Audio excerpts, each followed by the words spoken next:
What's up, people? How you doing? Welcome to the show. I like to first welcome the Mega Mod Squad, Lizzie B, Caramel Cuties, Brittany Not Brittany. What's going on?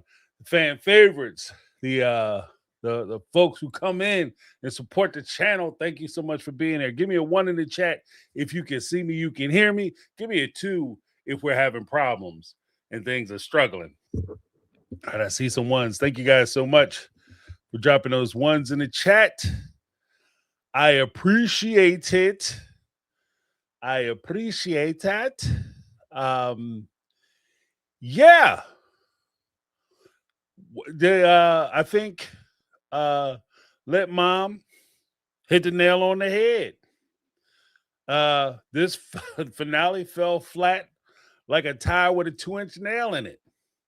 This did not feel like a tell-all. I'm sorry, not a tell-all. I'm saying a tell-all, the season finale. I'm looking forward to the tell-all because the tell-all seems like it's got more action and fireworks and excitement than this damn last. Guys, look, I don't say this often, right? I don't say this often, and I don't really harp on my age or how long I've graced this planet, been blessed enough to grace this planet. But I'm old enough. I'm old enough that I remember when a show had a season finale. That season finale was a blockbuster. The season finale was a blockbuster. Like the season finale was like, oh snap. It's basically the season finale for every show I've ever watched, especially growing up, the scripted shows. The season finale was essentially a teaser to make you want to watch and look forward to next season. Tonight's show basically sputtered to an end. Like this show, it just basically ran out of gas. Like it was bullshit. And I'm gonna jump back on my thing. TLC interns, please pay attention. I have notes. Okay.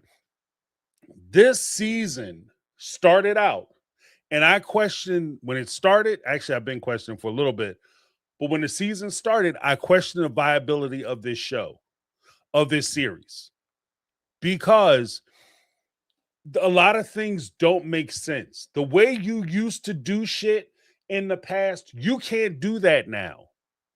You can't do the things you used to do. You can't roll out a little cutesy episode where a bunch of people sit around and we here, we happy. Oh, I'm gonna drink some coffee. What kind of coffee you drinking? Coffee is alien to me because I come from the dark side of the moon, which is known as Utah. Like that shit worked in season 1 through 5. Oh, they drink coffee too? Right? No, the whole religion is different. Oh, they're so weird. Oh, that works season 1 and 2. Right now, that does not work. It doesn't work. Especially I thought about it. Here's what's crazy, guys. Think about this shit. Last episode, do you realize Meri's friends, when they were sitting around talking to Meri, the episode before, Meri's friends, when they were sitting there talking to her, Jen, Amber, talking to Meri about going to meet Kody, do you realize that they had more screen time than Robin did?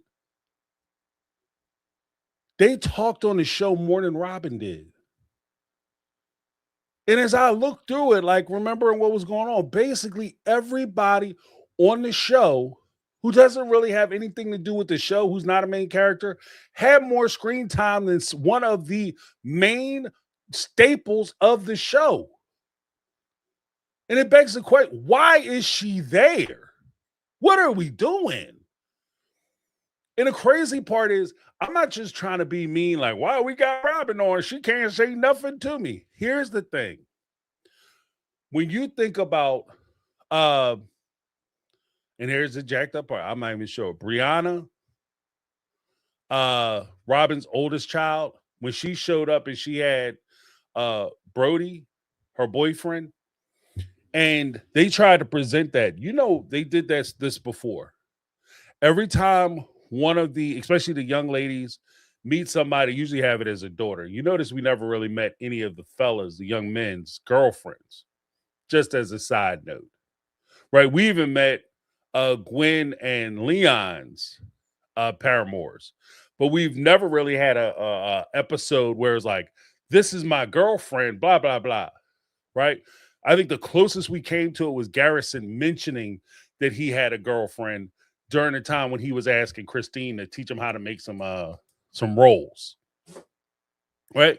But my point is, when it came to Aurora meeting her boyfriend and bringing her boyfriend on the thing, and they did the big introduction, this is stuff we've done before. We did it with McKelty when she brought on Tony. Actually, we did it with McKelty when Kody first had his conversation, the sex talk conversation with McKelty's first boyfriend, and it went disastrously. Then we did it with Maddie and Caleb. Then we did it with Aspen and her husband. So we've had this before. Now, here's the thing. Why did it work then, but it doesn't work now? Why was that decent TV? Nobody really thought about it. Nobody was like, oh my, what the hell are we watching? Why was that the question? The question is very simple. Because we were familiar with the characters. We understood who they were for the most part and how they related to the family.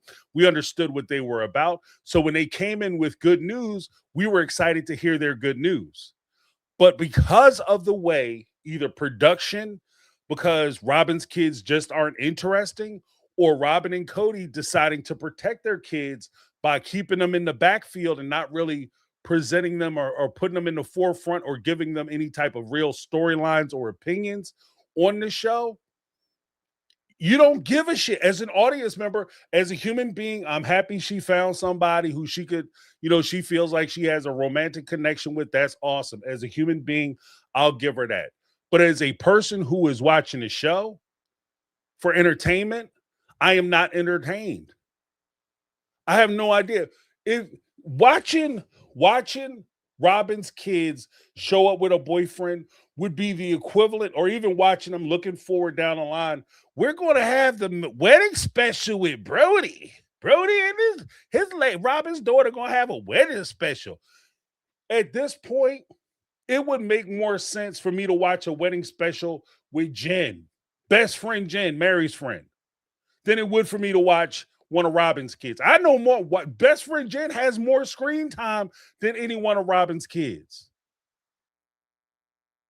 It would make more sense to watch best friend Jen do a wedding ceremony special. This is like the mismanagement and malpractice of how they're putting this show together. The conversations, like the way they set the show up, and then I'll get to the super chats. I thank you guys so much for supporting the channel. I will get to those. But the way they set this show up, right now, this whole damn episode, and really the whole season has been so dialogue heavy. It's so dialogue heavy.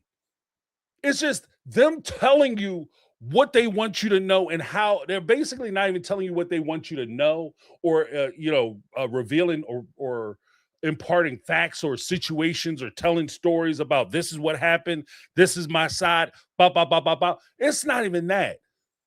The stories we're hearing, the dialogue we're getting is Kody and Robin.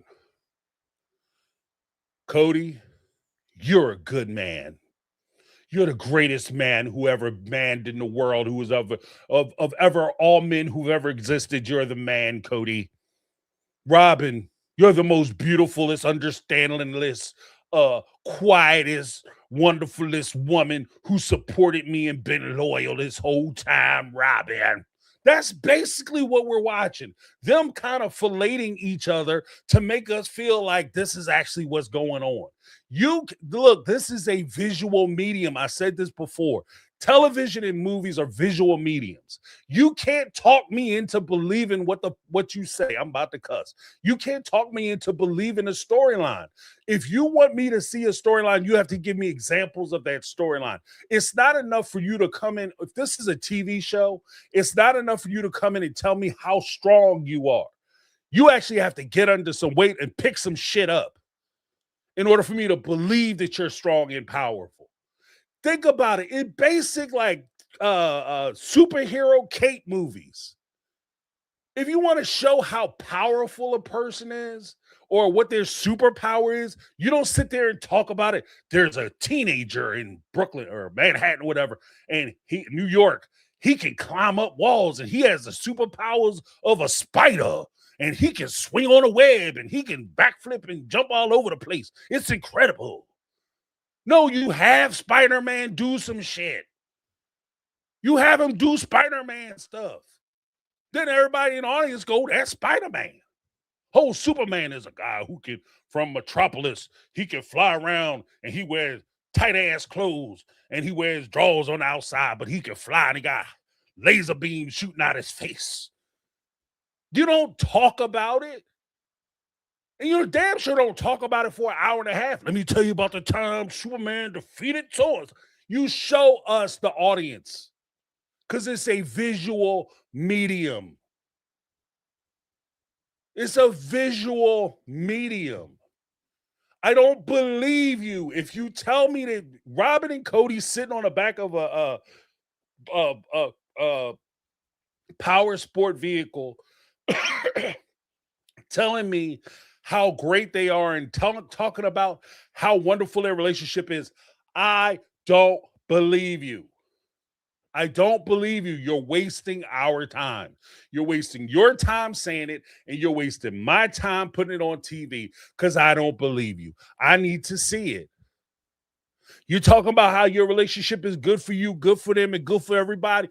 I need to see it. Everybody talking about how, the apology tour was so wonderful and Kody is such a good man. Well, I mean, shit, if I want to go by the dialogue that was passed off or edited in a way to try to bolster Kody and like the apology tour was successful, if I'm going to go by that, oh, and Janelle's talking to Meri. How did it go with you? Oh, it was so refreshing. He said some things, and I realized that he really needed that because he's a good man. I hope that he and Robin have a great life. Okay, and then Janelle sitting there with Christine. Oh, he said some things, and it was a great meeting, and I'm so happy that he came to apologize. If I listen to that, show's done. It's a wrap. All it says is you guys are trying to figure a way that you can film together so you can keep the show going. And it's too transparent.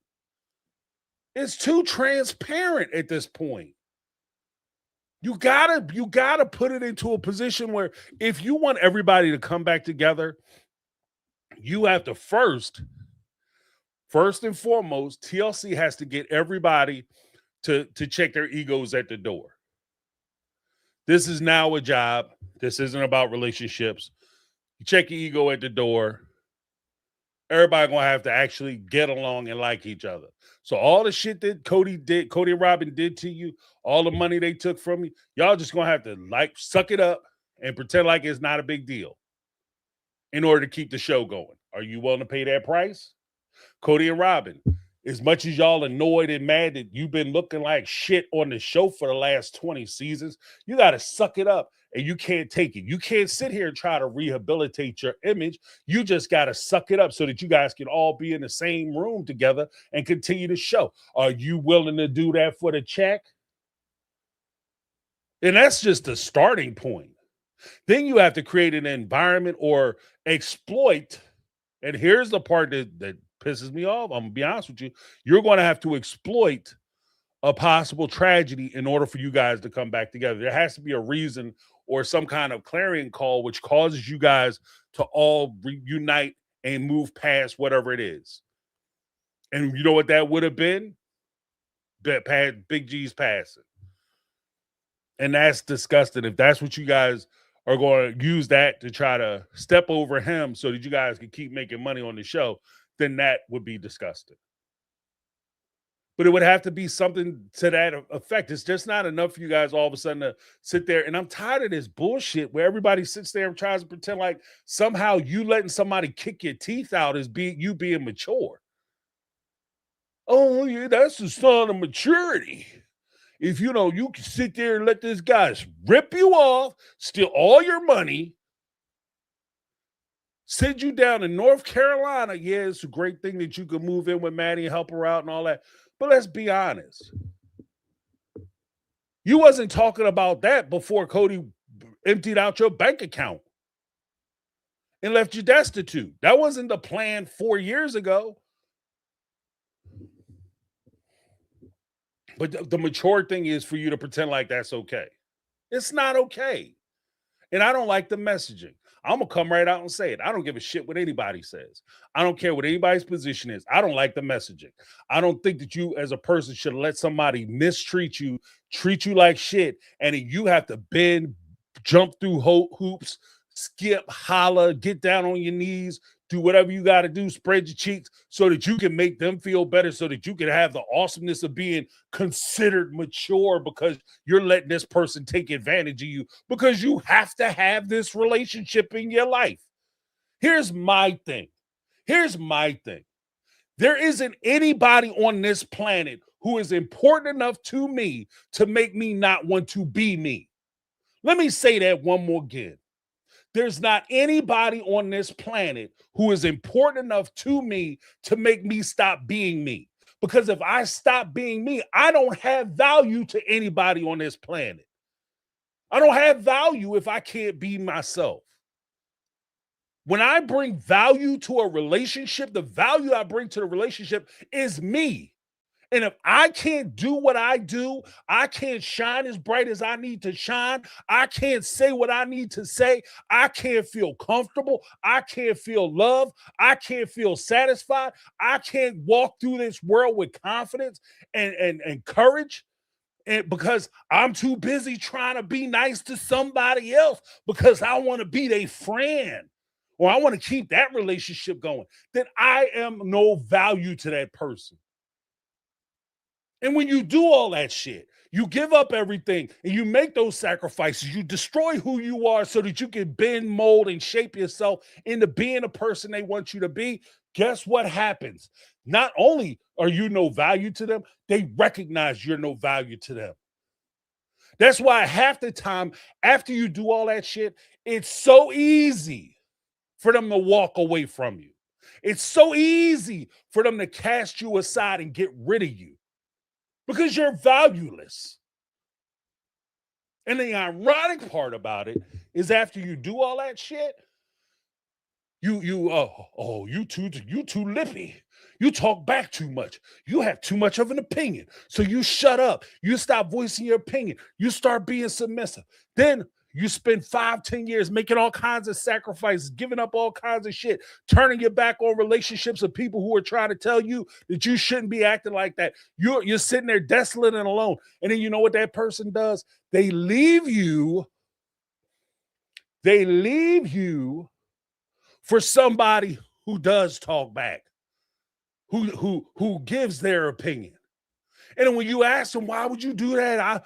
I thought that's not what you wanted. Girl, boy, look, I need somebody, a partner in my life. I need somebody who's going to bounce off ideas with me, somebody who's going to challenge me to be better. You're not that person. The crazy part is you were before you did all the dumb shit to try to be somebody for this person. And if the thing is, here's the secret. If you're in any type of relationship where you have to do that, then that's not the relationship for you. That's not the right person for you. You are not compatible. It doesn't mean that they good and you bad. It just means that you guys don't fit. That's what I would like to say. And then you ask the question, why do these women keep falling back into the same old situation with these guys over and over and over and over again? How does that happen? You know how it happens? Because they trying to be mature. They trying to be logical. They trying to make sure they keep the family together. They're trying to keep that relationship going. So they do these little concessions. Most of this stuff is like most mistreatment. I can't say the A word.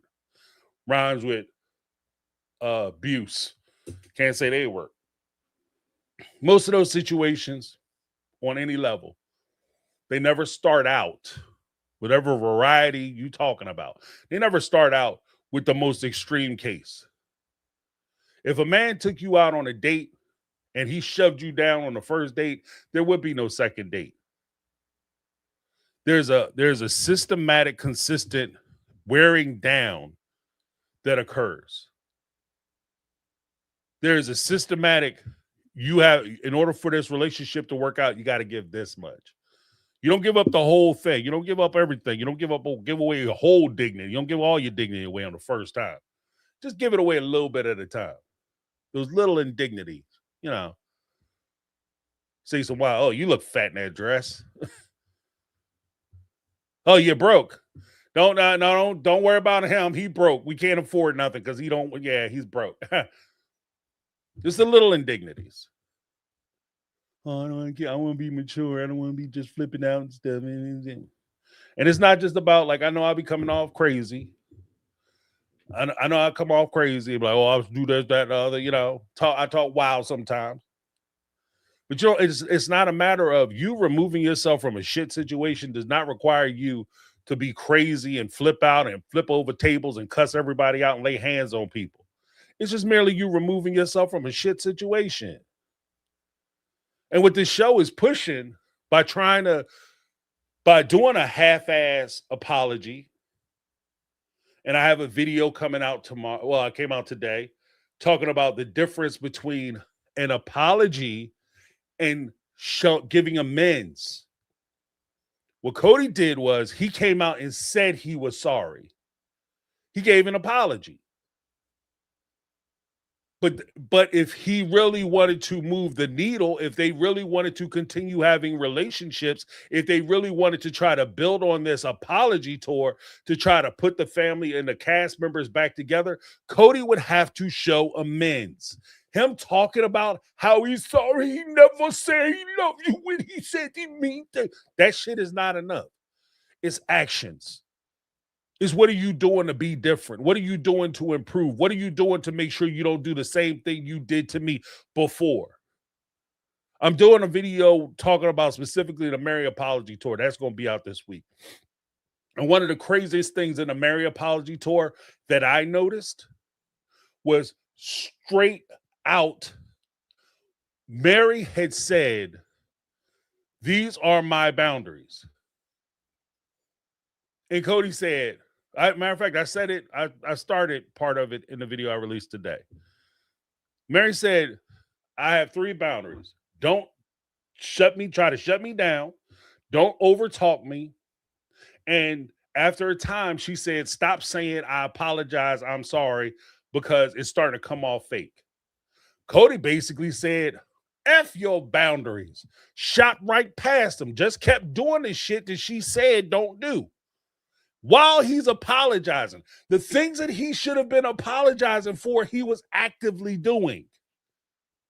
The ironic part is that when Meri broached the subject, he made his boundary bright and clear. Talking about the kids is verboten. And when he said that, his full expectation was, you will respect my boundaries as I disrespect yours. And that's the whole point of what I'm saying. If Meri goes back into this situation where maybe now we could be amicable exes or whatever the heck she said, I'm about to cuss. Whatever she said, and you go back to this situation, how do you go back into a relationship where you're not being respected? Again, I talked about in a video I released today. I like the idea of therapy. I like the idea of counseling. I like the idea of treatment. But when push comes down to shove, there are some things that we as consumers, we as patients have to recognize. And one of those things is that every relationship isn't going to work. When you have kids with somebody, we got to do it for the kids. There are different levels to co-parenting. Okay, there's like the cool ass co-parent where you guys have a functioning co-parent relationship, and even a relationship beyond co-parent. That's the most ideal situation. But on the opposite spectrum of that, we have the polite, we have the polite, organized socialization. Basically, hi, bye, how you doing? We don't cuss each other out. We don't say negative things about one another. We facilitate each parent seeing the child and being with the child. We can communicate when it comes to discipline or things of that nature, or if there's positive things, graduations, birthdays, activities, we can work together on those things. Everything else, off the board. We don't talk about it. What I'm doing on Friday night is none of your business. When it comes to communication, here's the thing. You can't, oh, you need to communicate more. You guys need to talk more. Maybe you should sit them down and explain to them. You can't communicate or explain to somebody why they should respect you. You can't tell somebody and reason with somebody why they should appreciate you and not take you for granted.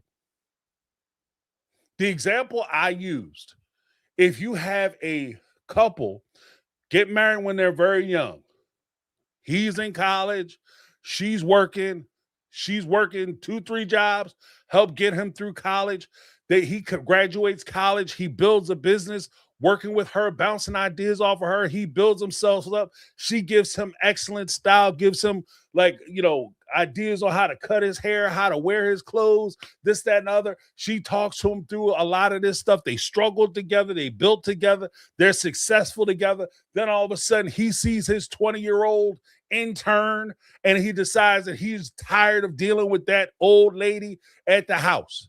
She calls him in and she sits him down and communicates with him and tries to reason with him how much she gave, how much she sacrificed, how much she helped him, and why it's stupid for him to pursue somebody who is clearly using him for his financial assets and the advantage that they would get by being with somebody with money.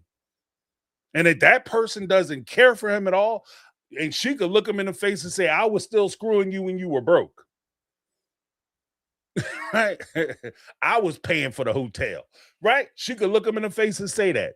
The reasons are there for him to say, you know what? You're right. I was a fool. But you can't reason with emotions. You can't reason or communicate with respect. You can't reason and communicate for somebody not to take you for granted or not see your sacrifices. Or more importantly, you can't reason or communicate with somebody who doesn't respect you. You can't talk to them. You need to respect me. You know what, girl? You're right. You're right about that. And when I watch the apology tour, now that it's done, let's talk about it. When I watch the apology tour, the one thing I can say for sure is Kody has zero respect for any of those women. Let me say that one more time for the slow reels and for the interns. Kody demonstrated, because this is what I saw on the show, not what he talked about, but what I saw, he doesn't respect any of those women. And because he doesn't respect them, why would I be excited to see them all get back together and do a family trip? Why would I want to see them all get back together and start filming together again when he clearly does not respect them? This is a big ass hole in your future plot lines that you plan on rolling out for Sister Wives. It's a big ass hole. I'm sorry. That's just the tell-all look fire. The tell-all does look fire. I do appreciate, I like the fact that Janelle did deny the thing. That's why I say I want to keep my powder dry before I start ripping up Janelle. Rip up too bad. I still think that the whole storyline, refer back to my other video, I think the whole Kody Pass storyline is bullshit. It doesn't work. It's not real. If a lawyer tries to pursue the Kody Pass plan is laid out that Janelle was trying to tell me we can sell the land underneath Meri. If that shit happened and they talked to an attorney about it and he said, we can do that, that dude is about to drive a cab for a living. He's going,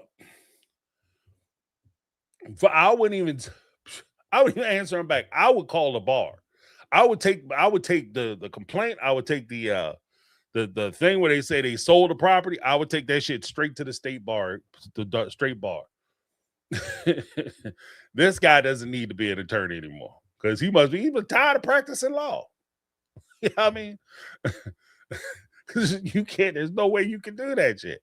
That's like that's AUB thing. And we're gonna talk a little bit about that for a minute too. But let me get to these super chats. Was this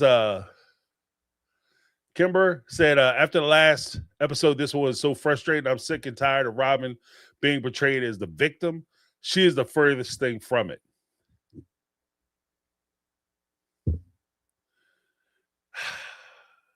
That's the whole point. And that's the thing. Like, you can't go from like Meri bringing the fire to this shit. Like, that's what's terrible. Who planned this? Who planned this? We gotta bring conclusion. They could have ended this shit last episode. Last episode could have been the last episode. I mean, it's nice to see that Janelle got her thing, but even that was kind of like her release. But even that was a little underwhelming because it was like, I'm so scared. I'm going to the people with the AUB and I'm gonna get my release. And she walking in 10 minutes. They was like, yeah, we already got the paper printed. Girl, all you had to do was call. You know, Meri already laid a case out. She was the one down there fighting for it. And Janelle just basically, you know, rode in on Meri's coattails. Like, oh, they're getting separations. And yeah, I'm going to do a video on that. Why it makes sense. It's good PR for the AUB to give that release. You know, and I'll talk about it in a video. But let's see. We got Ty $2 super treat said, I feel like Janelle has been vindicated, never duplicated. Well, I think that here's the thing. I think that there's still it's going a long way. I was waiting for Janelle and I was hoping Janelle would deny it and give some strong pushback. Here's the thing. Janelle gave some pushback now. Where the ball moves, because the conversation isn't automatically over for me. But you know, let's just say, you know, the band is warming up. You know what I'm saying? The band is warming up. The fat lady back there, you know what I'm saying? Like, she getting warmed up to go ahead and say it'll be over soon. They're gonna drop the curtain. But the thing is that I want to hear the whole context. I want to hear like Robin and Kody, because they're going to say when Janelle comes out, like, yeah, that's bullshit. That never happened. They're going to have to say something. And I like that. See, this is the part that I think we've been missing in the tell-alls. This is the secret ingredient. Somebody done figured it out. I'm tired of the halfway shit. Half measures. Okay, I'm tired of the half measures. Half measures, what I'm referring to specifically, is I'm tired of them coming in saying, like, this is something that Janelle had suggested. We sell the land out from beneath Meri and we'll give Meri her money on the back end. I'll say why in a minute why that actually doesn't make sense if you say it out loud. Then Janelle come back and say, well, I mean, he could have sold the land. I don't know. He could have went that way. Yeah, he could have did it. And they go back and forth that way. Here's my thing. I want the full-throated, I didn't say that shit. And then that specifically causes Kody and Robin to say, she did say it. Here's the emails. She did say it. Here's our proof. She did say it. Bop, bop, bop, bop, bop. Then Janelle could come back and be like, first of all, I don't have a Comcast account or whatever. You know what I mean? I don't do Xfinity or whatever the hell it is, or a cable network or whatever. Verizon. I'm not with that, people, so I don't have that. I don't send my emails via Hotmail, asshole. I was like, or Yahoo, Yahoo.com, you know. So it gives that point. But it would also be weird because in light of the Starcasm report, and I think it was reported by somebody else with some other creators, because it's come up in my previous conversations about it.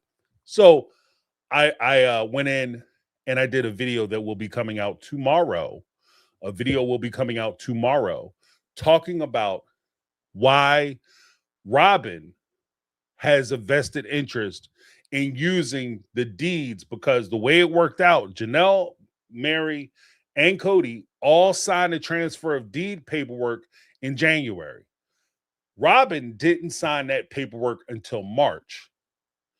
And it makes no sense to me why Janelle would care if Meri signed an NDA or a document saying that they were completely settled as far as the contribution she made to the family fund and thereby to the McMansion.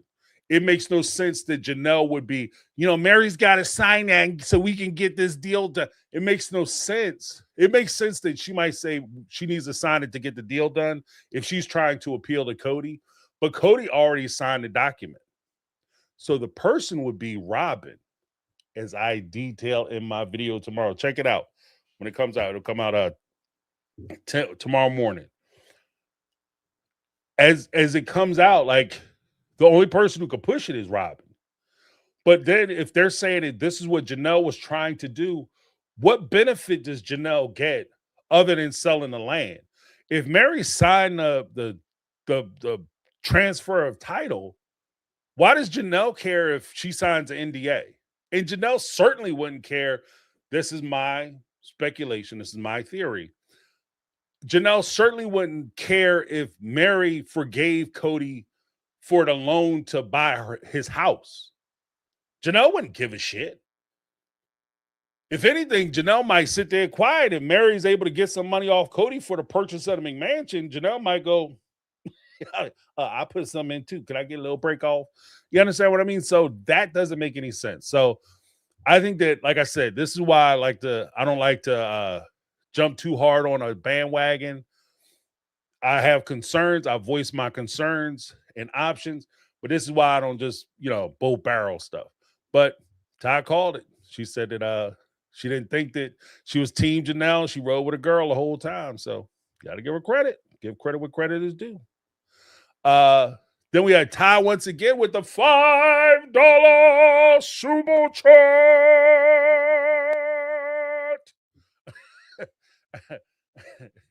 I think the finale was great because we see the other women moving, one doing new things, and we see Kody and Robin in their same spot. There isn't a next season for real. Here's the thing. I don't disagree, but that could have been a wrap up off of last episode. This didn't need a whole season. You know what I mean? Like, it didn't need a whole episode, is what I was saying.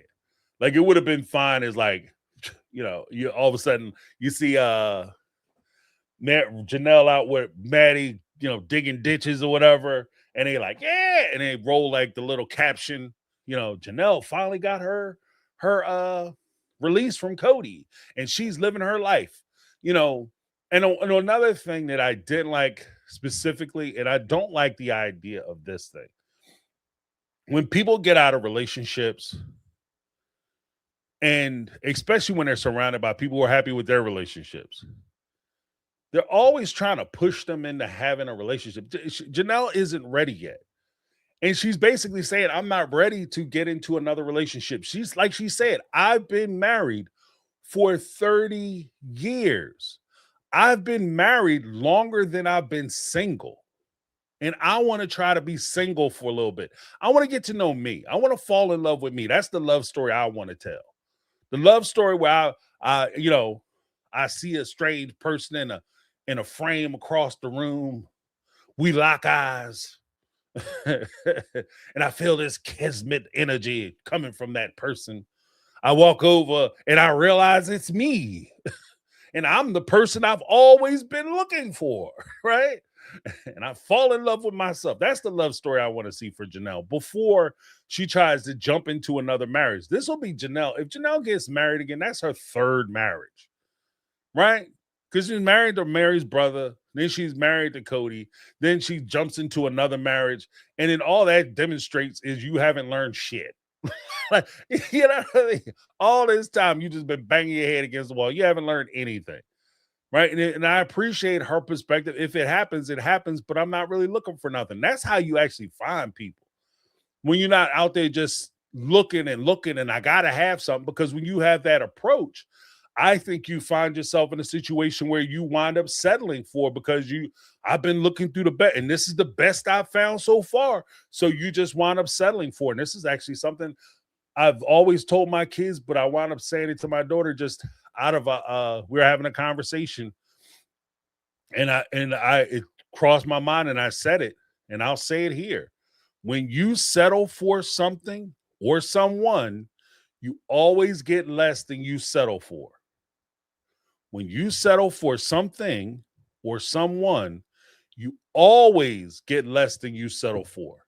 They advertise here, and you're like, that ain't really what I'm looking for. But the reality is they here. You know what I mean?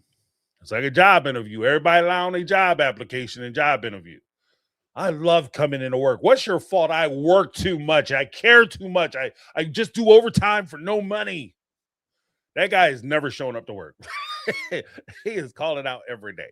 So, when you settle for something or someone, you always get less than you settle for. So where I am is that I don't want Janelle to jump out of this bad relationship into a worse relationship, or a relationship, the same relationship, just with a different person, right? You just change the person's name, but it's basically the same guy.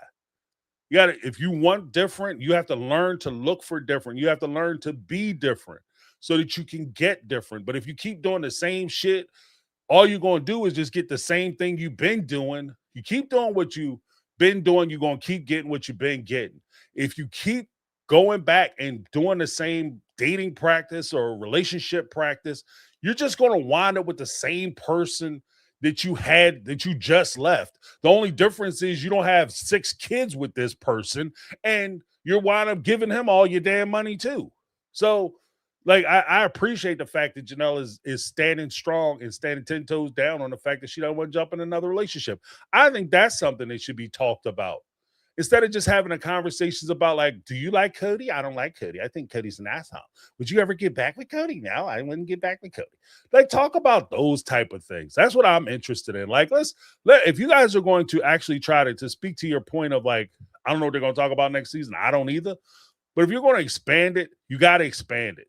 You got to expand your circle of what they're talking about. And it has to be deeper than just, what do you think about Kody? Do you want a boyfriend? I don't know. I mean, that's like a grade school thing. That's a grade school conversation. Is that your boyfriend? I don't know. We were holding hands yesterday.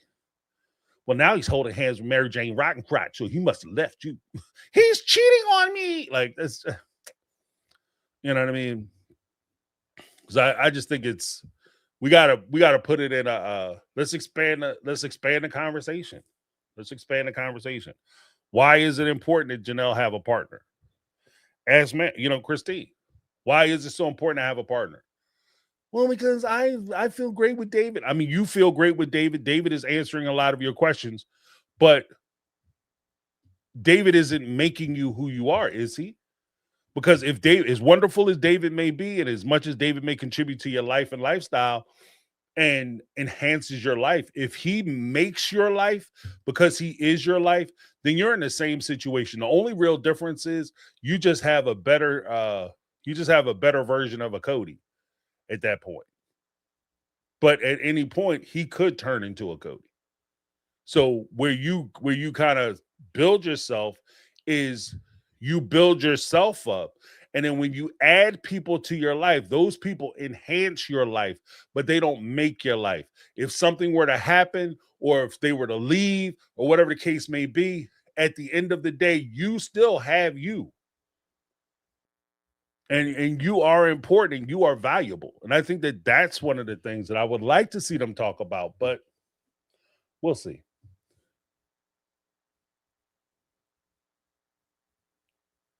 But thank you. Oh, wait. We gotta go back. First, we're gonna give a little something to Ty for the $2 super chat.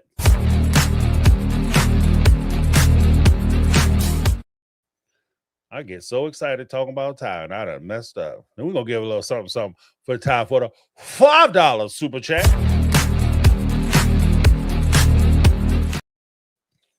All right. Sorry about that, Ty. I'm slipping on my job, slipping on my stuff. Let me turn this down a little bit. Because I'm rocking. I'm gonna wake everybody up in the house.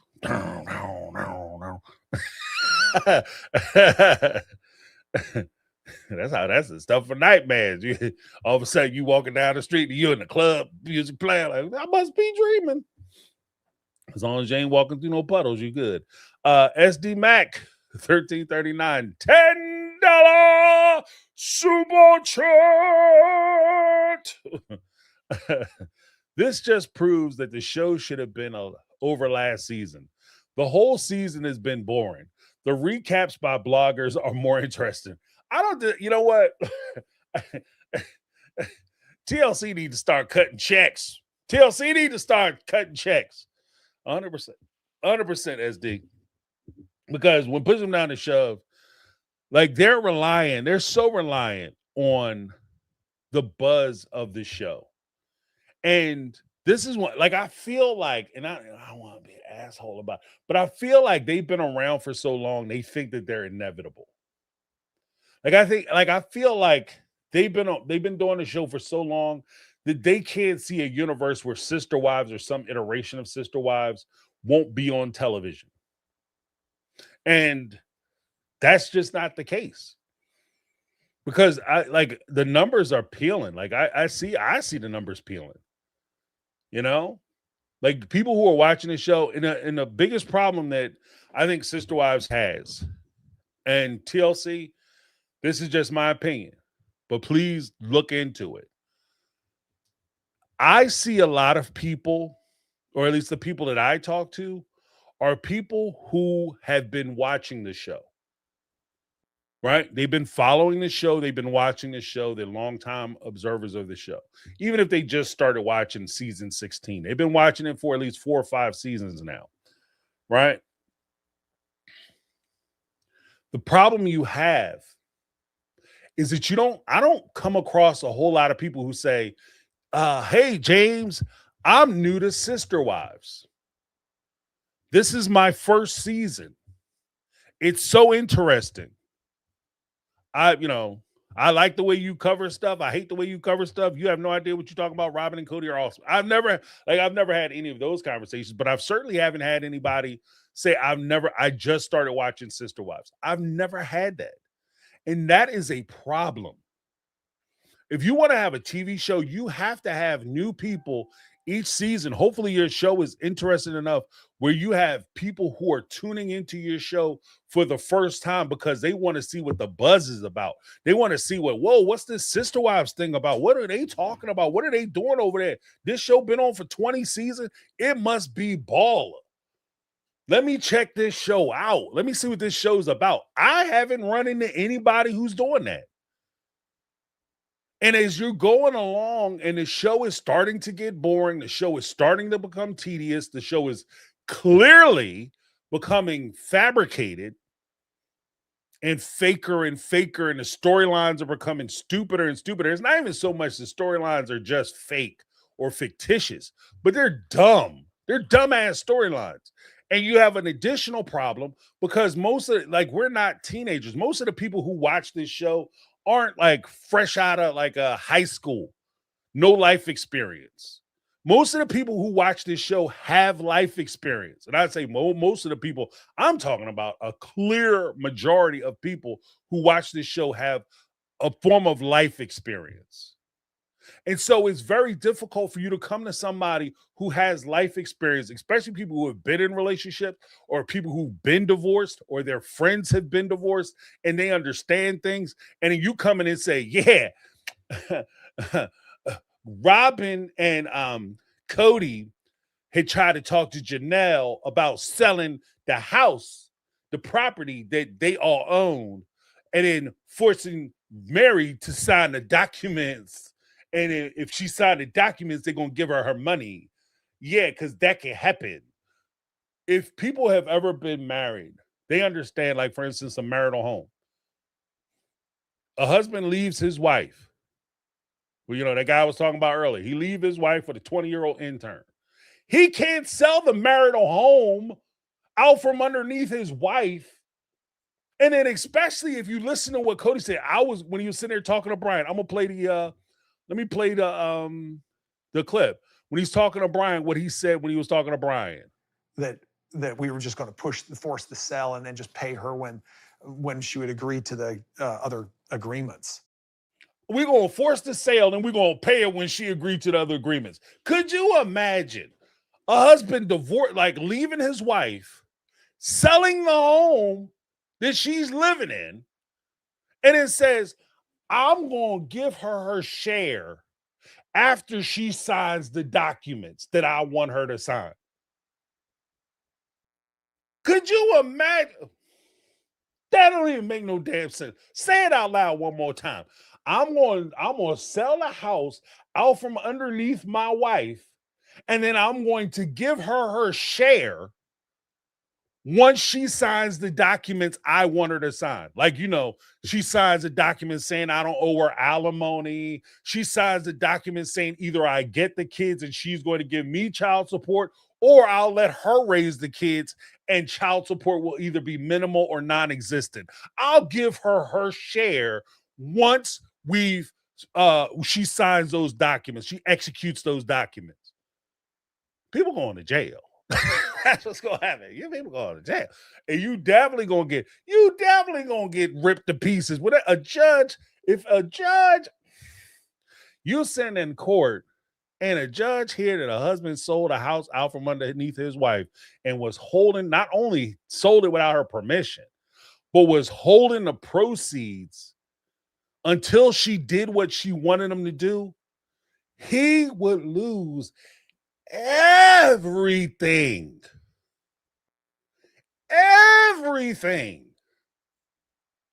That's worse than hiding assets. You lose look, and just in that, you understand how ownership works.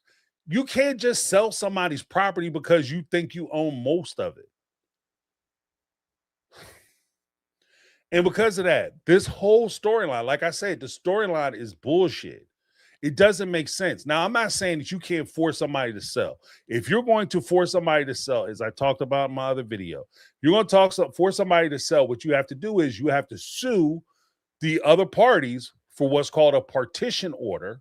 You make a partition suit where you're suing them, and basically the judge can decide how much of the property you own, whether the property should be sold, whether it should be retained, et cetera, et cetera, et cetera. And then once you have that court order, then they can force a sale. A judge can force a sale. But that's the whole process. That's not you going down on Monday, putting in a partition order, request for a partition order, complaint, and then the judge get back to you on Tuesday. You sell the house on Wednesday. You contact Meri and tell her that she got to sign some documents. And if she signs the documents, you cut her a check on Friday. That's not how it works. And it's insulting that they do it this way. This is the equivalent, like this whole storyline, and this is what I'm saying, like these beat up ass storylines. This whole storyline to me is the equivalent of season 2 when they talked about they were going to move to Vegas because the cops was coming. The cops are coming. They're going to arrest everybody. The cops are coming. If the cops are coming, if the po-po is coming, 50, fake 50, the fuzz, pigs in the blanket, whatever you call it. If they come in the heat, if they're coming, they are coming. Police don't play. The police don't play. DAs damn sure don't play. If they go down through the process of having indictments sworn out and you get indicted, they're not going, oh, he left and went to Vegas. I guess we're going to have to rip these up. They'll go to Vegas and get your ass. If it's that important for them to do it, they will go to Vegas and get you. And like I said previously, if you were so worried about going to get to somewhere where you could be safe and secure and like for whole season 2 thing, we want to go somewhere where we could be free and live freely and blah, blah, blah. Why wouldn't you move to a state where polygamy is maybe not accepted, but is more well known and is participated in more than, say, the state of Nevada? You know who moves to, when it comes down to it, the example I use, when it comes down to it, would you rather be a rich guy in Lehigh, Nevada or Las Vegas, Nevada? Lehigh, Utah or Las Vegas, Nevada? Would you rather be famous, TV famous, talking to Oprah on Good Morning America? Would you rather be that guy in Lehigh, Utah or that guy in Las Vegas, Nevada? That's why they moved to Las Vegas, Nevada, aside from the fact that Robin's family lived there. But that's why. That was a big selling point. We're famous living in a small-ass town. The storyline didn't make sense then, just like this storyline doesn't make sense now. Just like Meri divorcing Robin so that Kody can adopt her kids, and that's why they did it, made no sense. This shit made zero sense. You divorced Meri and married Robin because you wanted to marry Robin. And no, it wasn't Meri's idea. That was also bullshit. So it's the same thing. And as they move into the next season, I heard speculation that like funny things, that season 21 and TLC interns, write this down. Season 21 could be the kids' apology tour where Kody goes around, sits down, try to talk to the kids and apologize to them. Or Robin's apology tour where she tries to go around and make amends with all the wives and she has conversations with each other. That could be season 21. Here's the thing, though. Here's the thing. I don't think either one of those things could happen just because Kody and Robin are trying to narrate putting this all to bed. It's all done now. We're finished. Yes, Kody, you are so amazing. You went and you're so brave. You apologized to all them. That's right. I took full responsibility, Robin, for everything I did wrong. And so now we shall never speak of it again. Kody, you so handsome. Robin, you so beautiful. But you've always been loyal, Robin. Thank you so much, Robin. Because you're an amazing, quiet, loyal, beautiful, smart person who is so generous and kind. Conversation. So they've talked themselves out of those storylines. So I don't know what they're going to do next season either. But either way, I dare to say, unfortunately, it's probably just going to be more bullshit. More of the same. But thank you so much, SD Mac. Let me give you a little something. Give you a little something. Where's my something's at?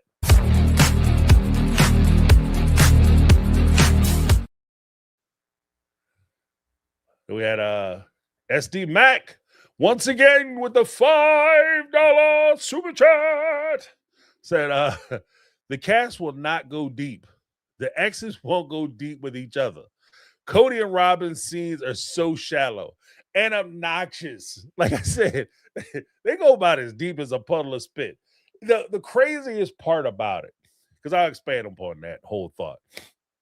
The craziest part about it is that this is what I mean, like their age is showing. And by their age, I don't mean their years on the planet. I'm just talking about when they came out as a television show.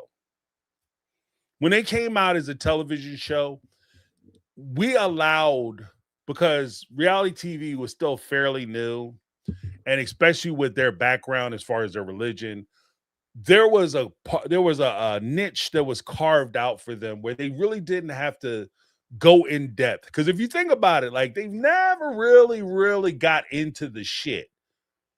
right? Because even when they had disagreements amongst each other, you know, Christine talking about leaving Kody or having issues with Robin, him being favorite, you know, Robin being a fan favorite or being not a fan favorite, but Cody's favorite and him showing favoritism. These women all made crazy uh took crazy exercise in saying that, oh no, Kody is so fair, he's so good with his time, he's an amazing man, he's so good, blah blah blah, all that. Talk about that in my video today, which was important to get him to pass through, right? But they never really got into the weeds of what was going on, the weeds of how difficult polygamy is. The polygamy, the way they sold it, was easy peasy. You know what it reminded me of? I used to season or not season 20 during the vid, the 19, the panorama, the pandemics, right? During that time, you know, I, like everybody else, was kind of deep diving on the YouTube, and you're seeing a whole bunch of stuff. And I got caught up watching these van life people, these people who are going around and they like build out like little homes and vans. And the way they made it seem like, whoa, that shit look cool, boy. You ride around, you know, you got your whole house back there. People dress their vans up, they look nice, you know. But you think about that shit, that would be cool for like a weekend or overnight. That would be horrible by yourself. And when they first started doing that, those channels exploded. Like some of them had like millions of subscribers, right? They had enough money. I don't know why they didn't start buying houses. yeah, they were making serious money. They're like, you know, I mean, I'm talking about millions of subscribers, gold plaques, the whole nine, right? You at least buy a better van. I don't know, but the way they showed it was like, this is incredible. This seems like, you know, such a viable thing. And it wasn't until later when, after a lot of the like I said, the pandemic, the panorama ended, and or at least came to a close, and it started drawing down, and people started going back out, and those shows started tanking a little bit, and people started coming out, and they started telling the truth about what it's like to actually live in a van, you know, doing van life.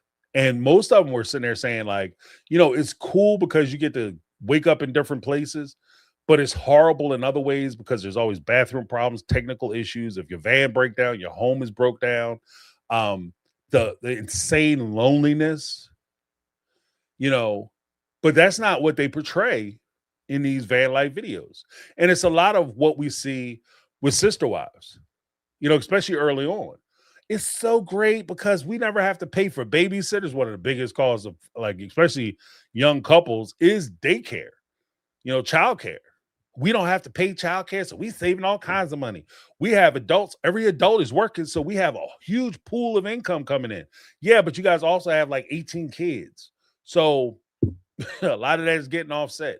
And you don't have steady jobs, but you're making money from the TV show. So you're able to pretend like you have like these little small businesses that are financing your life, when in essence you are being paid by the TV show, and that's what's financing your life.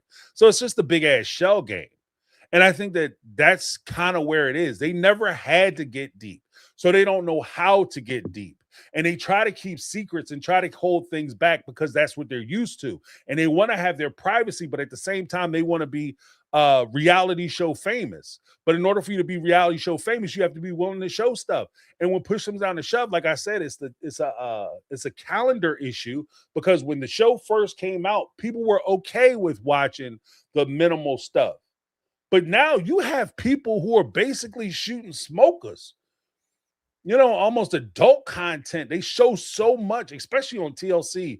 90 Day, I stopped watching 90 Day, but before I stopped watching it, they would show so much, it would make me uncomfortable watching. So, like, why are they showing this much stuff? This is crazy. And that's your competition. Even like, oh, well, they're Mormons and they come from like this culty community, and it's a special culture. You have now competition with younger set of people, couples who are from the same type of community in the Secret Lives of Mormon Wives. And these young ladies are damn near stripping every time. I watched season 1 and 2. I haven't seen the most recent season. I still have to catch up on it. But every time I watch that show, every season, there's a stripper pole somewhere in the season, 2 or 3 times. And these women are spinning around on the stripper pole. So what I'm saying is, how do you compete with that if you're Kody and Robin and you're sitting there saying, we like to be intimate with each other by looking each other in the face? And you got Secret Lives of Mormon Wives dressing like Victoria's Secret angels swinging off a stripper pole. You got new people watching that show. The formula is there. I mean, it's just like, I'm not saying that I definitely don't want to see them swinging on those stripper poles. But what I'm saying is, like, you guys have to be willing to do the things that you can do. If you're an older person and you're competing romantically with a younger person, you can't emulate the younger person. You can't do what the younger person does. You have to play to your strengths. As adults, as people who have responsibility, as older people who have kids and adult children, your challenges are completely different. And in fact, you're in a unique position because there aren't a lot of shows that address those issues from that age group. So you're in a very unique position. You can't compete with Secret Lives of Mormon Wives. So you have to work where you're strong at. And your strength is showing what it's like to be a divorcee, what it's like to meet those challenges of trying to restart your life, especially whether it's economically, romantically, socially, whatever. You're in a unique position on Sister Wives. They have a unique opportunity that they aren't taking advantage of. So I 100% agree with SD Mac. Thank you so much for your contribution to help the show keep going. I appreciate you, SD. Let me get a little something.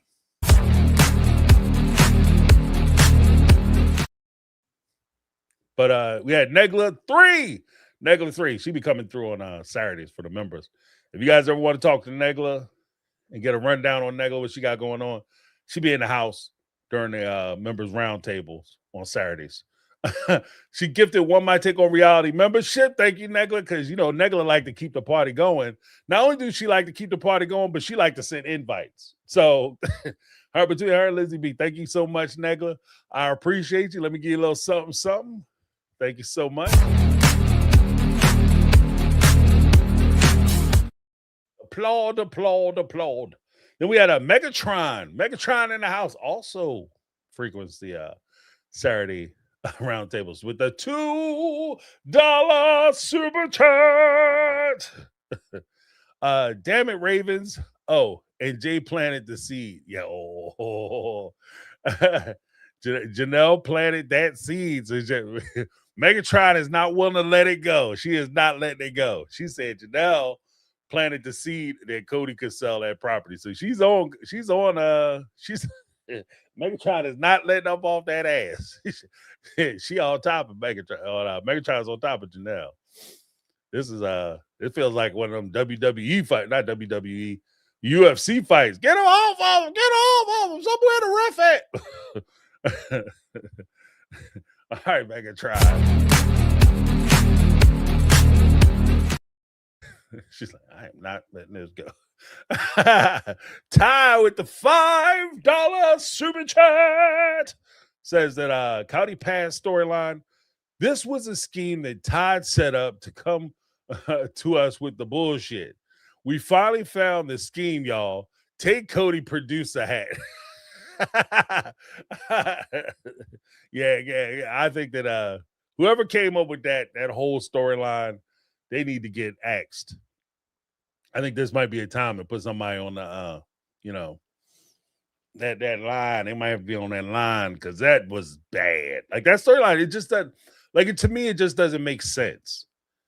It doesn't make sense. If anything, it would be a remnant of how this family used to work. Like Kody would come in and to get what he wants, he would give them a whole line of bullshit about how you have to do this, that, and the other. And if you don't do it, like kind of what he did to Christine with the whole if you move to Utah, then what's going to happen is you're going to file for custody. You can't ever file for custody, ever file for support, because if you do, the state will take control of your child. They'll basically kidnap your child from you. Then they'll come in and empty your bank accounts and take all your money. Yeah, yeah. This like is dumb on that level.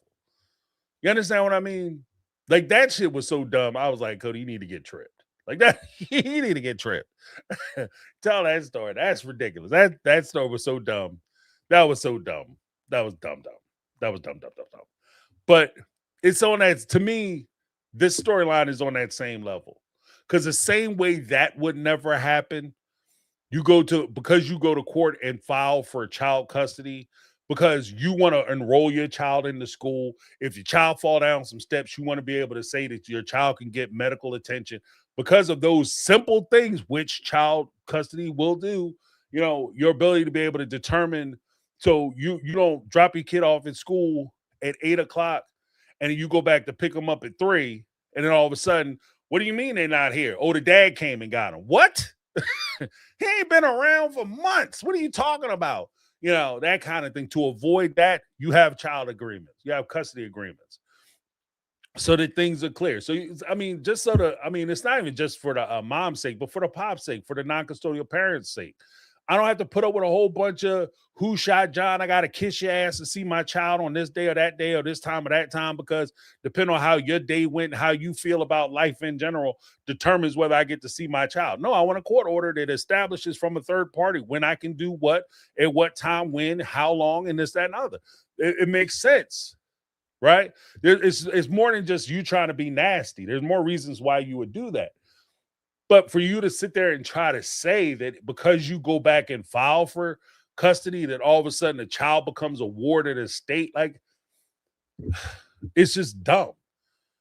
Thinking that you could sell property out from, you could take somebody's property. So could I go by and get Kody's car and sell it and then say, if his car is $100,000, if I could turn around and sell his car for 103, I get to give him his 100 and I take the 3, but I won't give him the 100 until he promises not to press charges. Is that what we're doing?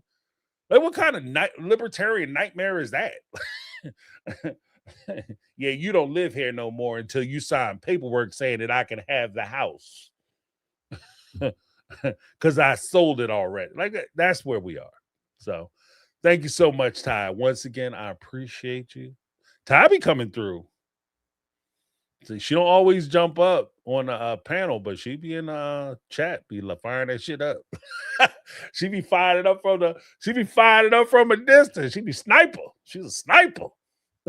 Thank you so much, Ty. Appreciate it. Ty be like, let me get you from a distance. Jody Periscala, what's going on, Jody? How you doing? $9.99 super chat. Jody said, remember he hits where it hurts them. He knew Meri and Janelle were talking. He had to plant a seed. Keep focus off him if he stirs the pot. I don't disagree with that. And then you get the added bonus. One, you get the added bonus of, you know, Janelle needs to sell a property. If she's not talking to Meri, you tell Janelle that the reason why the property isn't selling is because Meri's not signing the documents that you ask her to sign. But Meri's not signing the documents. And so because Meri's not signing the documents, then, you know, Meri's not signing the documents. So I need you to put pressure on Meri to sign the documents. And so I think that that's a possibility. And you also split them up so that way they're not hitting him at a united front. I mean, he does this type of triangulation historically throughout their relationship. And like I said, if anything, if this story bears any fruit that it potentially could be true, or this was a conversation and, you know, obviously was had at some point because Janelle acknowledged it.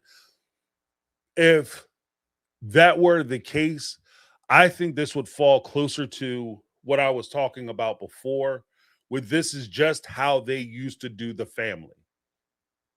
You split everybody up. You tell them all different stories. You feed them all bullshit, and you get them fighting amongst each other so that you can take advantage of them. Because if these women ever sat around and talked, maybe it would make more sense if they actually sat down. Because me and my wife, we have a saying like, it helps when you say shit out loud. And if these women ever got in a room together, and especially when they were selling their houses, and they say it out loud to each other, yeah, I'm about to give all my money from my home sale to Robin and Kody so they could buy private property, personal property that the family will not benefit from because it will be in Robin's name and it will become her asset. So essentially, we're giving her our house money because that's what that was. They gave her and Kody, because I don't want to leave Cody's ass out. He got to ride with his girl. Gave Kody. Because realistically, let's be honest. Let's reframe it. Let's not allow them to reframe this. Meri and Janelle did not give Robin money for her house. That's bullshit. Let's say that one more again. Meri and Janelle did not give Robin money for her house. That's absolute 100% pure D bullshit. Meri and Janelle gave Kody money for his house because that was Kody's house. That wasn't Robin's house. That was Kody's house. They gave money to Kody because if Kody wasn't there, and I 100% guarantee you that if Kody wasn't a part of the equation and Robin said, hey guys, I found this big, beautiful house called the McMansion, which the fans call the McMansion, and it can house all my kids and it'll meet all my needs. And it's the style that I want. And it's so awesome and so amazing. But I need the money from the proceeds of your home sales in Vegas in order for me to make the deal get done. I don't know if they would have laughed her out of the room or they would have snatched her ass up. Like, I don't know which of those two options would have happened, or cussed out, or, you know what I mean? But I know for sure she wouldn't have got a check. I know that. But it would have really helped if they would have sat down and had the conversation and said the shit out loud to each other so that they can hear how ridiculous it is. We're going to sell 2 houses so Kody could buy 1 house. Where you living? In a rental. Where you living? In a rental. So we're going to sell our homes that we are working to own so that we could give the money to Kody and Robin so that they can own a house? Yeah. That shit sounds dumb, don't it? Yeah. I thought I was the only one. No. Helps if you say shit out loud. So yeah, 100%. I mean, again, we'll see. I really want to see Janelle because this should fire them up. This should fire them up because it would fire me up. Because I would be pissed. Especially if I was in Janelle's position, you try to say I did something like that I didn't do. Oh yeah, even if I was trying to be nice before, yeah, that's clean out the window. You know, we taking the gloves off now. We telling all the business. So, Kody, if you, and then here's the thing, I suspected that Kody had her sign an NDA. Kody, if you didn't have her sign an NDA, you signed off on this, you are dumber than I thought. You are dumb. If you were only worried about Meri signing an NDA and you didn't have Janelle sign an NDA, you are dumb. And you threw her under the bus like this? Well, I mean, she took it, though. Last time he threw her under the bus, he basically said she stole the money out of the family fund in season 19. So maybe he thought she would take this on the chin, too. But thank you so much, Jody. Appreciate it. That would be crazy, though. Yeah, Allison Gaines for her estate. Yep, that's what Kody told her. Hey, because Janelle was like, "Hey, should we put all our names on the McMansion?" And Cody's like, "No, that's going to be Robin's separate estate." Blaming Robin again, reframing it. That's going to be my separate estate. That's my separate property. I got you women to sell your houses so that I can take your money and put it in my pot, in my share. Say that shit out loud. That sounds dumb. No. No. But we really need this house because this is the house Robin needs. Robin can move into a 3-bedroom house. No, because then her kids will have to share rooms. My kids are sharing rooms. You understand what I mean? My kids are sharing rooms. Why are her kids better than my kids? Or she can, you can take a step back. Instead of you getting a 5-bedroom right outside of that Kody Pass, the area she bought, you could go into the city, get yourself a little full 5-bedroom house. It might be a little cheaper. Or the fact that you're the ones that wanted to move down here to this expensive ass town. Now you want to complain that you can't afford it? Yeah, you can miss me with that shit. You can't come to me and be like, James, let's move to California. Or James, let's move to New York. Then we get to California and New York, 2 of the most expensive real estate markets in the country. California, New York, and Miami. Right? We get down there and you talk about, well, I need to have a nice big ass house, James. I can't afford to live here. Well, why are we here? We can't afford to be here. That's what that's telling me. If we all can't get houses, we move from a place where we all had houses to a place that only one of us can have a house. We can't afford to be here.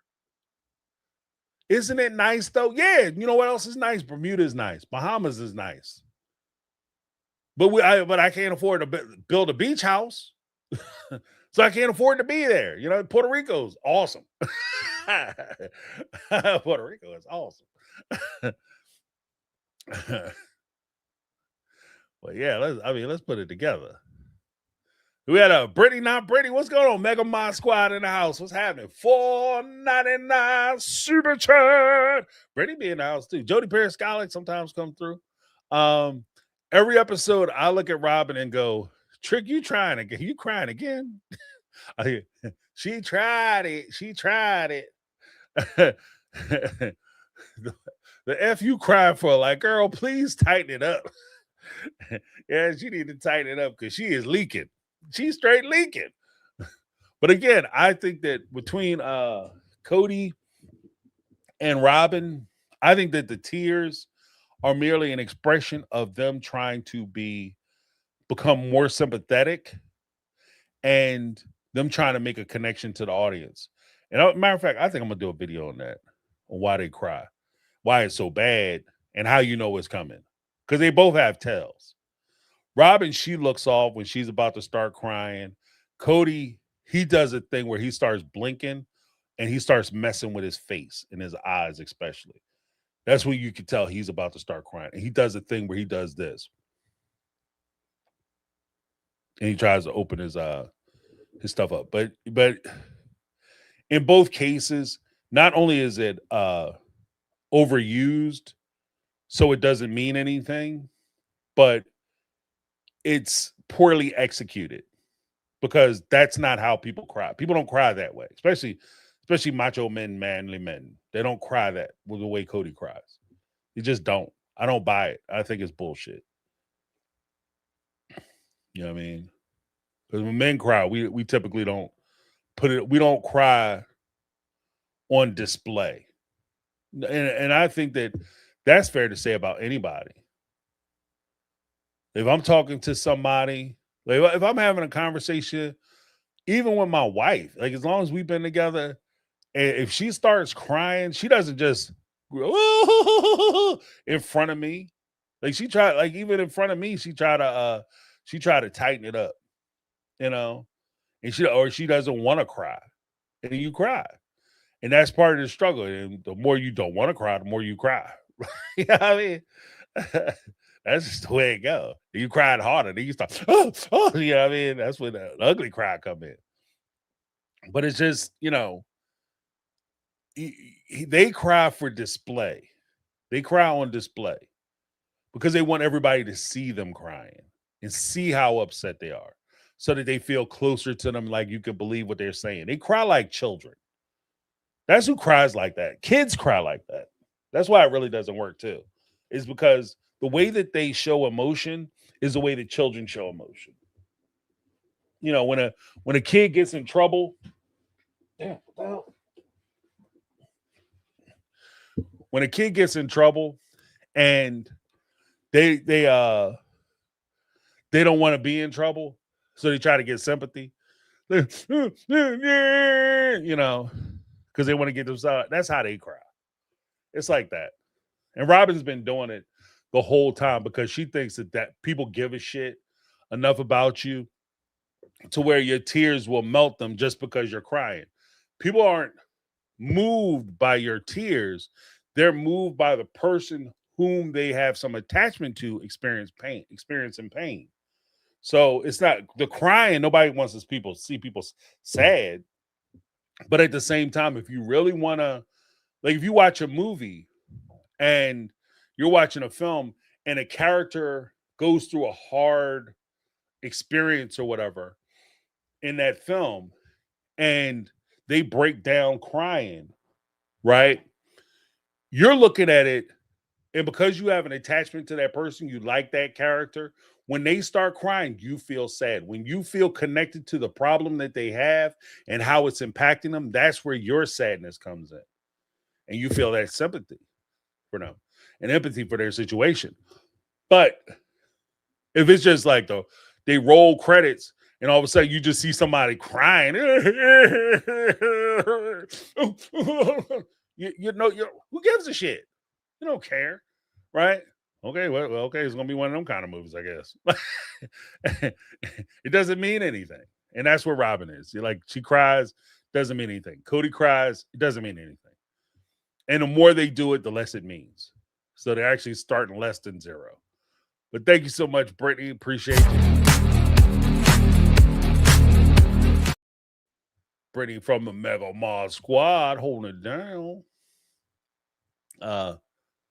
We have Ty is back. Ty with the $2 super chat. Robin is just going to parrot what Kody says. No trust. Yeah, right.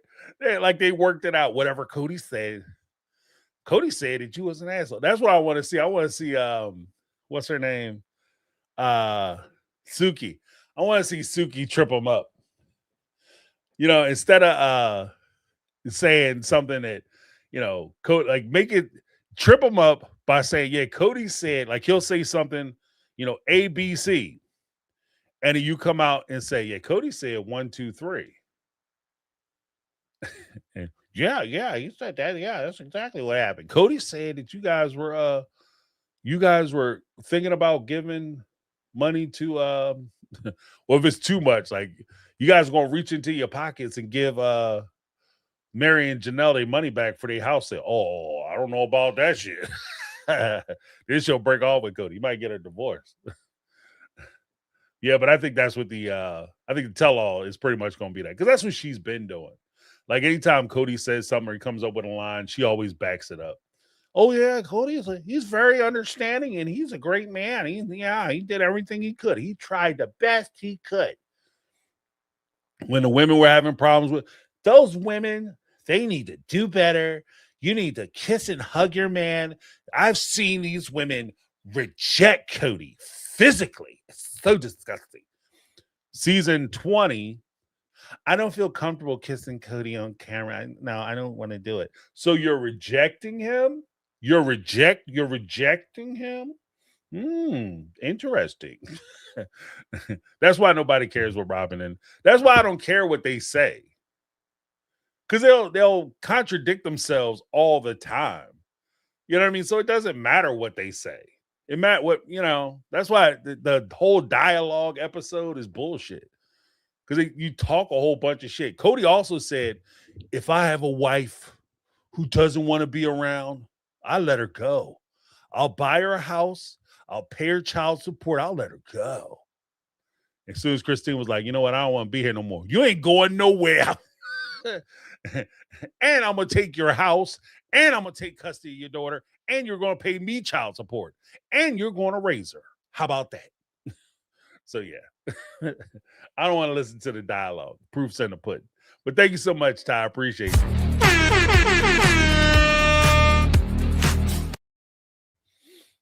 Yeah, it's silly Billy time. You know what I mean?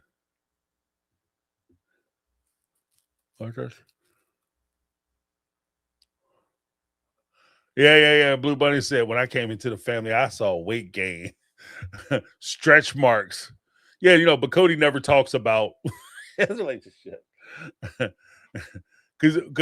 So what difference does it make if they have weight gain and stretch marks if Kody supposedly like bigger women, curvy, as they said on the show. And if he digs they got stretch marks mostly because they had his kids. So what difference so you're saying you're disgusted by stretch marks and weight gain, Robin? Or did Kody tell you that? Just curious. Asking for a friend.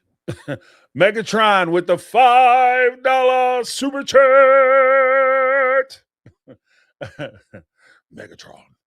If you want the truth, make them mad. They will tell it all then. Yeah, right. Robin old don't mind if I do head. Head ass is mad. She finally fitting to tell it. Yeah, right. And that's the whole thing. Like you back them into a corner and you make them tell the truth. You back them into a corner and make them tell the truth. And don't give them the safe harbor of, okay, you can say that there was some misunderstanding or somebody misunderstood. No. It's how you frame the question is a big part of it. How you frame the question is a big part of it. And that comes down straight up. That comes down to Robin, Janelle. Kody said that you tried to steal the money from Meri. That's bullshit. Blah, blah, blah, blah. Kody, Robin, Janelle said that y'all saying she tried to steal the money from Meri was bullshit. What you think about Said y'all the ones who Steven, y'all got the history, y'all got the track record, y'all the crooks, y'all the ones sitting on top of a pile of cash trying to point to everybody else. What you think about that? And it's not that I want to see them necessarily rip each other to pieces. I just want to see them be honest. I think, and they say, well, we don't owe you anything. You owe us the truth. You owe us what you told us you were going to do and why you encouraged us to watch the show. You owe us that. That's what you owe the fan base. That's what you owe the fan base. You owe us the truth of what was going on with the family. And I think that that's fair. But thank you so much, Megatron.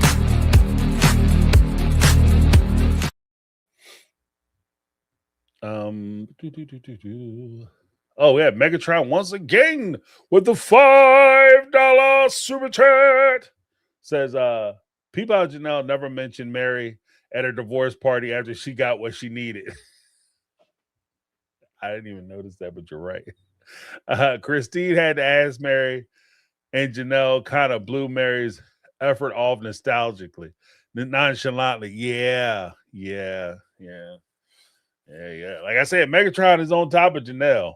Megatron, get off of Janelle. Let her be, Megatron. Let her be. Leave her. Let her alone. Let her alone. In trouble. It's not even leave her alone. It's let her alone. Let her alone. Megatron on that ass like a paper plate. Paper plate on a glass in a rainstorm, boy. She tearing it to pieces. She's not wrong though. I got to go back and watch it because I didn't even notice that. But I don't think she did mention Meri at all. Because Meri, like the way I kind of got it, the way it kind of came off to me was because it was my understanding that when Meri went down to get her release, she called for her release. They called her in. It was like a whole negotiation. She invited Kody. Kody was welcome to come. He decided not to go. She went by herself. She sat there with the gentleman from the AUB, did the whole interview, and they told her that they would get back to her. And then she pushed back on that, and they just went along with it and said, we'll go ahead and give it to you. And they gave it to her that day, but they were talking like they were going to think about the shit, right? And let her know it's in a couple days. But Janelle goes down, and probably largely based on what Meri had said and the testimony she gave. Janelle went down and was just like, I was part of that family, and she basically got handed a piece of paper. That's the weird part, though. That's the weird part, because I was always kind of raised, and I try to raise my kids with the idea that you have a debt to pay. Like your opportunities and things that you can get out of life are not necessarily for you or from you, but are in essence a direct result of sacrifices that other people before you have made in order to be able to put you into a position where you can take advantage of this opportunity. They help to open the doors or give you the opportunity for you to be able to walk through the door, right? So you're not where you are because of you. You're where you are because of somebody else. And so you have a duty to do the best you can because of the sacrifices of the people before you, the sacrifices they made. And that could be familial, that could be socially, that could be culturally, whatever the case may be, right? And in that instance, and appreciating that fact, I think that Janelle should take a moment to take a step back and acknowledge that Meri did a lot of that heavy lifting. She initiated the first phone call. She initiated the first groups of meetings. She gave downloaded a lot of the information. So you didn't have to sit in the seat or sit on phone calls or sit in a conversation where you had to detail a lot of the things that were crazy about your relationship with Kody, how you had to give up your dignity and how you had to make sacrifices and how, you were embarrassed and humiliated, and you didn't have to do a lot of that. You weren't put in a position where you had to expose yourself to that level because Meri had already done it. And I think that from that respect, you got to give her some, I think, it would have been nice if Janelle would have gave her, a little nod or whatever, even if she was talking about it. Hopefully she does it during the tell-all. We'll see. Thank you, Megatron. I appreciate you. Told y'all, Megatron be on that ass. You paying attention to Janelle. Megatron be paying attention to what Janelle got going on. This is Ty. Remember for 9 months, awesomeness said, if you are enjoying the stream, please hit the like button, y'all, and consider joining the membership. The Saturday Roundtable is a whole vibe. Thank you so much, Ty. I appreciate it. Yeah, please, if you guys are enjoying the stream, if you guys enjoy my work, hit that like button. If you like what we're doing, especially I'm releasing more videos now, and you're enjoying them, go ahead and hit that subscribe if you're not yet subscribed. But thank you so much, Ty. I appreciate you. Get a little something.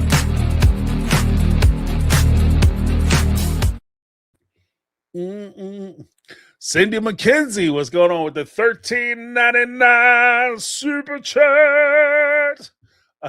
Said, I hate Robin when she calls Kody honey. It's fake. She gives me the creeps. I think she's a sicko that's playing a little girl to Kody. Oh, yeah, right. Yeah. She's sick and twisted. I can guess there's sick role games. Yeah, right. Hit me, baby, one more time. Got the little schoolgirl outfit on. Woo! Show pants.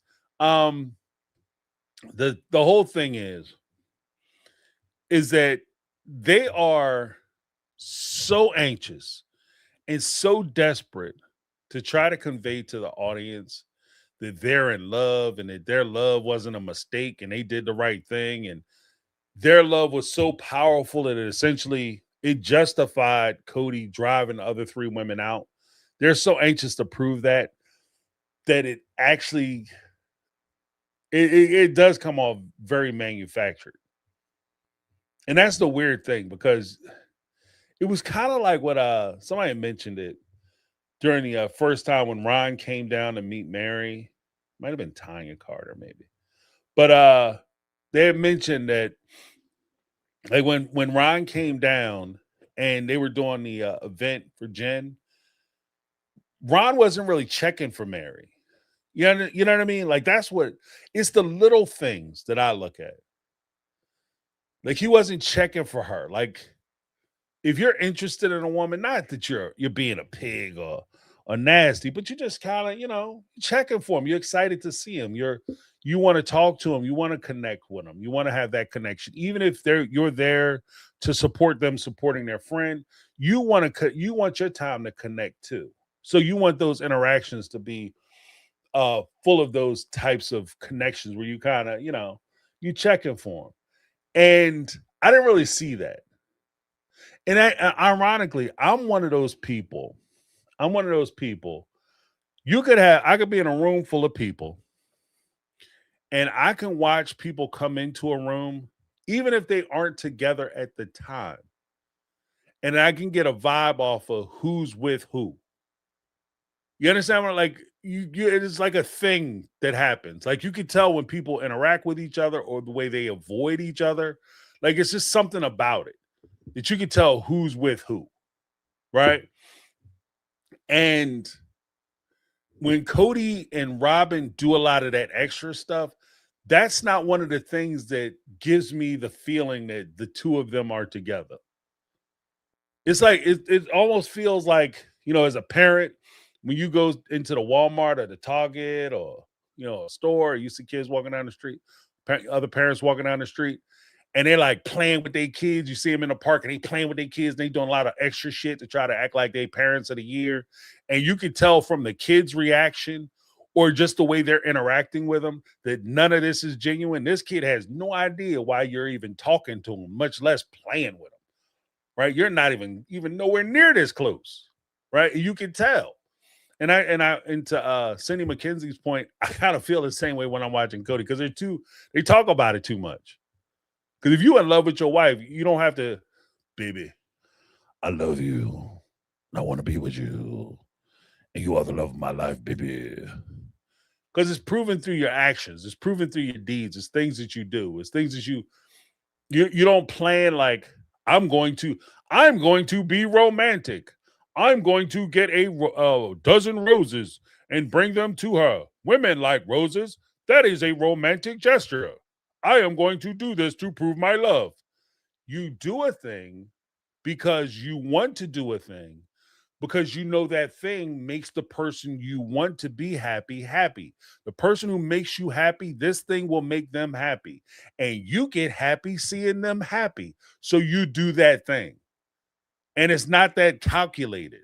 I mean? The math and calculus just isn't, it's not there when you actually care for somebody. And what I see is a lot of calculation and I see a lot of strategy as far as them expressing how they feel about each other, how they interact with each other, and how they deal with each other, especially on camera. Now, that also could be because they're shit actors and they just are trying to play roles that, quite frankly, they just aren't qualified to play. So if one case scenario, they full of shit. Other case scenario, they're just shitty actors trying to portray people who they just don't have the skill set to portray. But thank you, Cindy McKenzie. I see you. Appreciate you.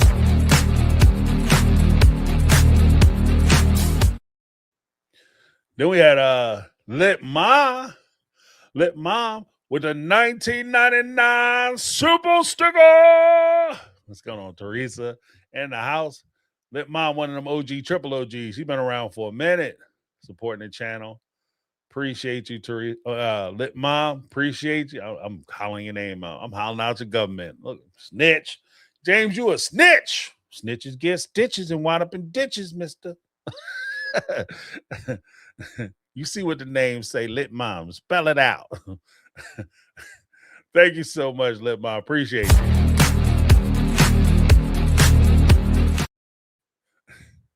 I better stop doing that shit. Like, I put that there for a reason. It was not a mistake. Next up, we have Michelle Woods in the house with a 999 super chat. All right. When Kody and Robin say they were talking, they're all four bikes out. Taking their all four-wheel bikes out. I knew something bad was going to happen again. I know. I don't know why TLC keep filming. I think TLC is not TLC the devil. Okay. TLC interns, tell your bosses I'm on to their shit. They film them because they know something disastrous is gonna happen. Every time they took them bikes out and they filmed Kody and Robin on some damn ATVs, somebody ass wound up in the dirt. And both times, both of those accidents could have been catastrophes. They could have been catastrophes. So the catastrophic accidents. You know what I mean? Like Cody's barely getting his feet out from underneath the the 4 wheels with the instead of having a foot pegs, you got the plates. You know, you gotta be careful. Your foot come off of that. You cut you can dismember yourself. So and he's like, oh, I just want to rip it up a little bit. I want to go a little crazy, bro. You too old for that shit. Why don't you just enjoy the ride? It's like you ain't got to do a whole bunch of shit. You got to go all extra. But you know that I wonder if they, you know what? I'm curious. And TLC, just put up one in the chat. If you hear. Did you guys bet? Were there bets being made? Like, were you guys like, I bet you 5 and somebody gonna crash. Who your money on? Kody gonna crash. Who your money on? Well, Robin took the head of last time. She can't barely drive and she got some shit to prove because she's trying to prove how much fun she is. So she might wind up in the dirt. Were you guys betting? I see a one in the chat. I think there might have been some exchange of funds. Because I also noticed that when Robin went into the dirt and when Kody went into the dirt, they didn't stop filming. You know what I mean? Like if you figure if your flagship show on TLC, one of the major cast members takes a tumble and you don't know what's going on, y'all not running? Y'all not running? You understand what I mean?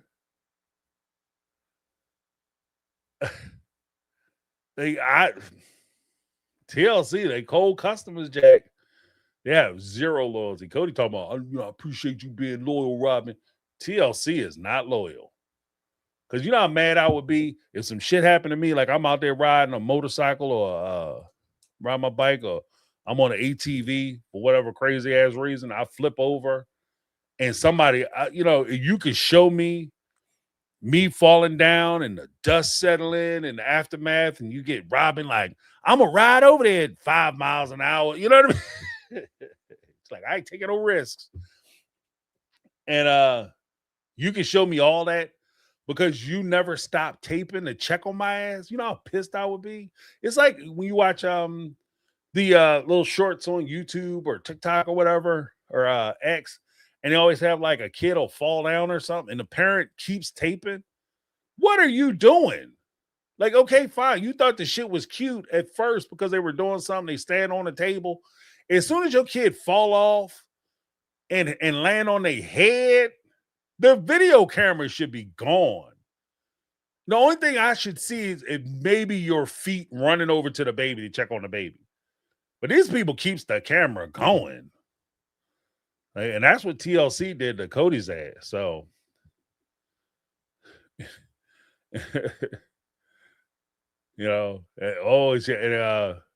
Michelle Woods had the second part. Said you could tell it was just another stunt to gain sympathy. Of course, Kody only got a little tiny elbow scrape. And that's the thing. Like, these guys don't know how to go extra. An accident is not enough for you to wind up in the dirt. You got to, in order for you, if you're going to do this, if this is the route you're going to take, you got to get hurt. You got to get hurt. You can't get up like, yes, I dirtied my shirt. This was my favorite shirt, by the way. It's filthy. You got to get hurt. Like, you got to get up. Your shit got to be twisted all up around your back. You got to snap all your shit up. And even then, like let's be honest. I'm glad Kody didn't do that. Just from the respect of it would be a waste of time. Because if he were to get hurt, I don't trust y'all to think that y'all wouldn't be laughing at his ass. I'm gonna put it right there where I'm gonna be straight up.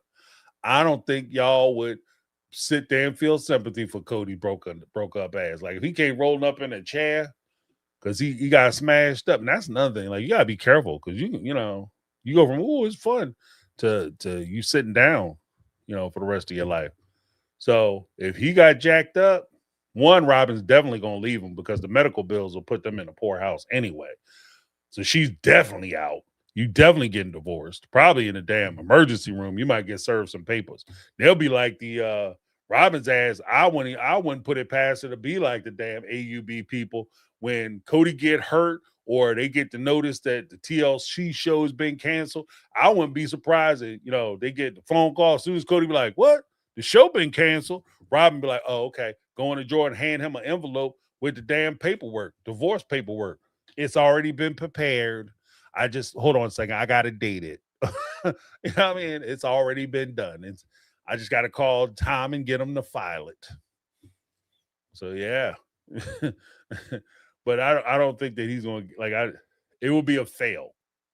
Because in order for you to get sympathy or earn that, you have to earn that sympathy. And I don't think he's done anything to earn it. But thank you so much, Michelle. That's a good point. They're betting on that shit. I bet you they betting on it. But thank you so much. Let me give you a little something.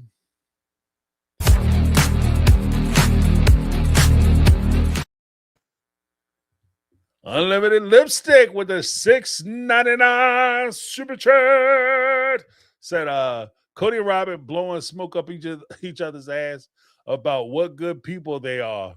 You are lying thieves. Final better be finale better be off the chain to make up for this garbage. This was the finale because next week is the tell-all. So tonight was the finale. It was terrible. This was the worst tell-all, the worst finale I've seen in a long time. Like I said, I'm of a generation that the finale, season finale was because I think too, like if I'm going to be honest, I'm also from a time when shows weren't guaranteed because we didn't have the channel networks that we have now, so space was limited. So if your show wasn't performing and people didn't tune in for your season finale, you might not get picked up again. So your season finale had to be a banger so that way the network execs will be like, yeah, we got to bring them back because, so many people tuned into the show. The show's doing so well. We got to bring them back. We had millions of people tune into the season finale because they wanted to see what happened. If you're seeing, I've seen enough shows that were decent shows, good shows that had kind of a weak showing on a season finale. And even worse, they left on a cliffhanger. So now you never know. Did they make the ramp jump? Like, it's like that. You know what I mean? Because it's lost to the dustbins of time. But that's not how they running it. But yeah, for sure. This whole thing, I'm not a big fan of listening to them talk, especially because they're not honest actors, and I can't trust them. So it doesn't do me any good to listen to them talk about shit when I don't believe anything you say because I distrust you because I think you're a liar. So, but thank you so much, Unlimited Lipstick. See, I'm getting better. I'm not just hollering everybody's name out, dear. I'm getting better. Jody Pierce Scholar with the $9.99 super chat says, when my parents divorced and my mom was supposed to get alimony, dad had supposed to alimony. Dad had his new wife put everything in her name, so mom couldn't get anything, but they spent tons on lawyers. Yeah, and that's the way it works. You know what I mean? I can see that. That's hiding assets. depending on when you transfer it, it can get tracked back. And how much you're paying for your lawyer. Divorces are very expensive. Like, it's a different thing. But it's very expensive. And if they're hiding money or hiding assets, and you can prove that they're hiding that they're hiding assets, the punitives on that are ridiculous. Redonkulous. I've heard of people taking stuff and putting it in other people's names. If you get it's very difficult if you're working a job and you make X amount of dollars, you can't hide that. Like, it doesn't matter if you it goes into my wife bank account through direct deposit. Like, you going to still get railed. If you buy real property and the property is in that person's name and they say that the contribution was from them, and essentially in Jodi Pierce-Scala's case, like theoretically, her dad says he lives with his new wife and it's her house, and he helps to pay the rent because he stays there. He's basically paying her rent. It's not mortgage. She just uses the money for mortgage, but it's not his house. That becomes a little different. But excellent point, Jodi. Excellent point. Thank you so much, Jodi Pierce-Scala.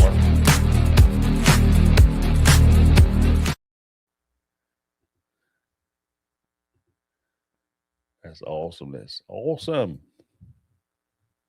Hey, Jodi comes through on some Saturdays too. So Brittany, not Brittany, $4.99 super chat. Kody talks down about David and other monogamists basically not being men enough for polygamy. We didn't watch him not be man enough for it in 1080p. Yeah, right. Yeah. You see, he don't understand how polygamy works because he's a monogamist. He's a monogamist. So he don't understand the difficulties of polygamy. Well, clearly you don't either, because you failed at it. You failed at it not once, not twice, but thrice. You failed. You're in the Super Bowl of failures when it comes to polygamy. You had 3 wives leave you within 3 years. Like, you had a wife a year, dude. Like, what are you doing? What are you doing? And even then, like, if we're going to keep it all the way a buck, you were doing a shit job before they left. Like, these are 3 brainwashed women who you couldn't even keep brainwashed women in line. Like, are you crazy? Like, they refused to leave. Like, Meri refused to leave. And you couldn't even keep her. He don't understand what it's like. Like, you know what? Here's the thing. I also don't understand what it's like to put my fist in a running chainsaw, but I know that that's a dumbass idea. How about that? Maybe David is smarter than you because he understands that polygamy, especially dependent, like I said, I don't think that it's impossible, but it's just not feasible for most people. And if you know yourself well enough, maybe David is smart enough and mature enough to understand that this shit won't work for him because he can't do it. He doesn't have the time, attention levels, or interest to try to pursue a bunch of women, cajole them to all live in the same house or even live separately, and he bounces from house to house to house. Maybe David is the kind of person who, like many of us, looks at it and says that, could I be a polygamy? If I was interested in polygamy, would polygamy be available to me? Could I do it? Could I find somebody who would be willing to do it? Right? And if the answer is yes, and you say, okay, polygamy is available to me, it's not an impossibility, I could do it. The bigger question is, do I want to do it? Do I have interest in doing it? And if, for most people who look at themselves and say, I have no interest in doing polygamy. I have zero interest in doing polygamy. I don't see the advantages of having several wives outweighing the disadvantages of me being not only dealing with 7 wives, multiple children, but the level of disconnect that I would have to people who are supposed to be my family, who should be the closest to me. I don't see the upside. I don't see that shit as an upside. So no, I wouldn't do polygamy. Could I do polygamy? Sure. Could I meet people and have those types of relationships? Yeah. Yeah, I'm fairly certain I could. Am I interested in it? No. And what, will my wife do it? No, absolutely no. No. She's not, no, she is not built that way. She is not built that way. She's missing those parts. So I would have to make serious decisions if I was interested in pursuing a polygamous relationship, because I'd have to leave that one. Yeah, I had to leave the one I have because to chase after a bunch of other ones that I know nothing about in order for me to enact it. But yeah, no. And I also enjoy the fact that all of a sudden polygamy is so difficult. Oh, polygamy is so difficult, but monogamy is so easy. It's so amazing. No, let to get out of here. Check ass. Well, thank you so much, Brittany. Now, Brittany, let me give you a little something.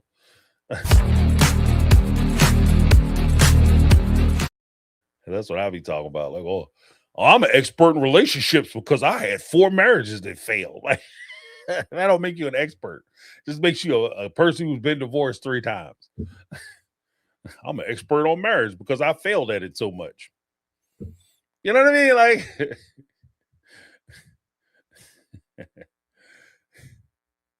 like I could get in a fight with Mike Tyson and get beat 9 times out of 10 or 10 times out of 10. That doesn't make me a boxer. Mike Tyson knocked my ass out 10 times. I'm a professional fighter. No, you are delusional. Or you're a punching bag. You're a walking, talking punching bag. That's basically what you were. Thank you, Brittany. But YouTube is my time machine. $5 super chat. YouTube said, I wasn't okay with Janelle not validating that Meri was hurt by her being married to her brother. At least acknowledge it was hurtful. Yeah. And what's crazy is Janelle would dismiss that as, oh, that's being emotional. But I would counter to that point and say that you thinking that you could marry a woman's brother, regardless of the time, like, oh, we were married for less than a year. I don't give a shit. I don't give it. You guys were close enough that you decided to get married. You decided to formulate a legal union with this person because you were close enough. And even if you didn't legally formally marry that person, at some point you slept with him. You slept with her brother. You banged her brother out, and then you come back talking about you want to screw her husband. Yeah, it would be a logical. Since that's Janelle's favorite turn point, logic. It's illogical for you to think that you could go with a woman's brother and then date her husband, and she would be okay with it. That's illogical, and I would like for her to explain the logic in it. There's no logic in that.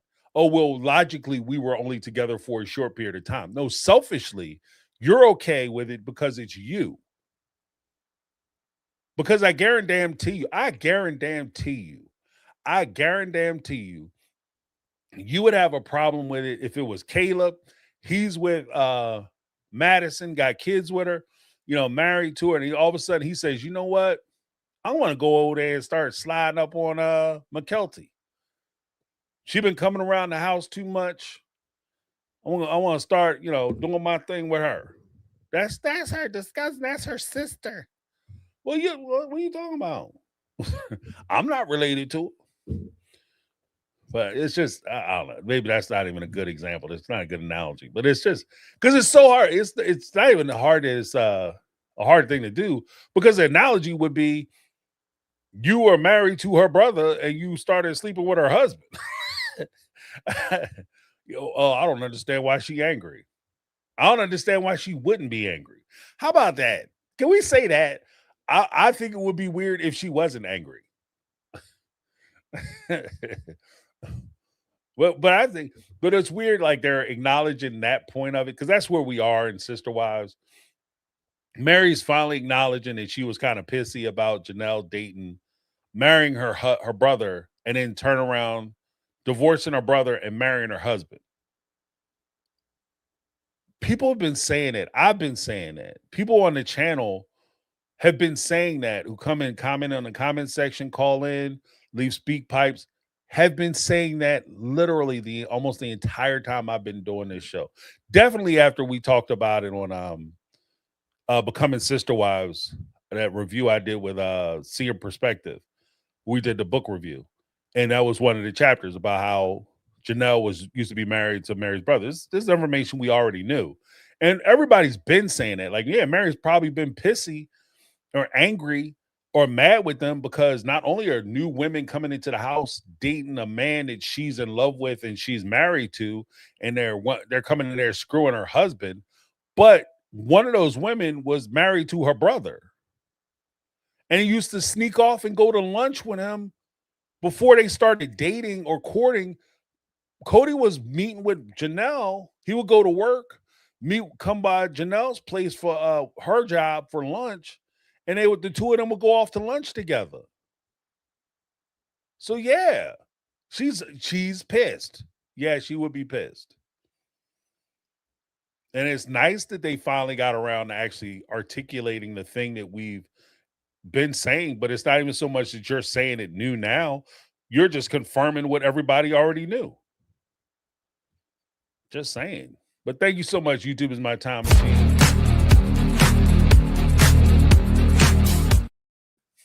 YouTube is my time machine. It's so true. Brittany, not Brittany, with the 9.99 super chat. Thank you so much, Brittany. Janelle has to set up for 20 seasons. Janelle has set up for 20 seasons and acted like Robin. I have no idea why Meri was so upset with me coming into the family. Meri wasn't angry enough, in my opinion. That's what I'm saying. I'm 100% with you, Brittany. The fact that y'all able to talk now, I would take that beef to the grave. I mean, like, I couldn't even imagine. You know what? And what was weird to me, like, story time. When I was in college, I went to a relatively small college university, right? And we had about 6,000 students, right? And 6,000, maybe 10,000 with night. I guess, yeah, maybe something like that, 6 to 8. Topped out with night classes or whatever. But we had about 6,000 students during the day. And I like I said, I'm one of those people, I can float to a lot of different groups. And when I first got there, I was hanging out with one group and a lot of athletes in that group. And when women would come in, even as a freshman, young ladies would come in, and the athletes would all like flock around them or whatever. I couldn't even date. I refused to date. I won't say I couldn't. I refused to date people who had already dated folks there, because it would weirded me out. Like, I'm not going to sit there and be hugged up and bugged up with a person, and I'm looking across the table at the person who was like, D'ing them down like last week. Like, I'm not doing it. Like, I'm good. I'm good. I definitely couldn't be messing with somebody who was messing with my family member. You know what I mean? Like, if a woman was screwing my brother, I would never. I couldn't date after my friends. If I had a friend, like when I was younger, and I had matter of fact, I think about it. I had a couple friends whose exes or girlfriends or whatever, approached me after they broke up. No, like, no, we can't do that. No, because it's disrespectful to my friend or my family member. It's disrespectful to them, and two, it kind of creeps me out a little bit. I'm good. There's too many people in the world be messing around with family. But yeah, I agree, Brittany, because that shit is too much. That's heavy on the soul, and especially when you look at the arrangement, because they had always talked about, like, they had always been in like these places together with like thin ass walls. So you telling me that Meri is sitting there in her room listening to her husband smash out her her sister-in-law's cookies. Like, you know what I mean? Like he smashing her cookies in a room and you hearing all that shit. Like another woman is one thing. Your sister-in-law? Like, y'all must be tired of living. Like, yeah, you gonna get up. This whole place like there's gonna be chains on the door. This bad boy gonna be on fire. Like, that's crazy. It's so crazy. It is so crazy. That shit is crazy. So yeah, no wonder she's mad. I can't believe she's upset. It sounds like, even to her point, Brittany's point, it sounds like Robin saying basically, I can't believe they upset that I stole their money. Why are they mad that I took the money from their house sales and used it for my personal problem? What's the problem is? Yeah. Well, thank you so much, Brandon.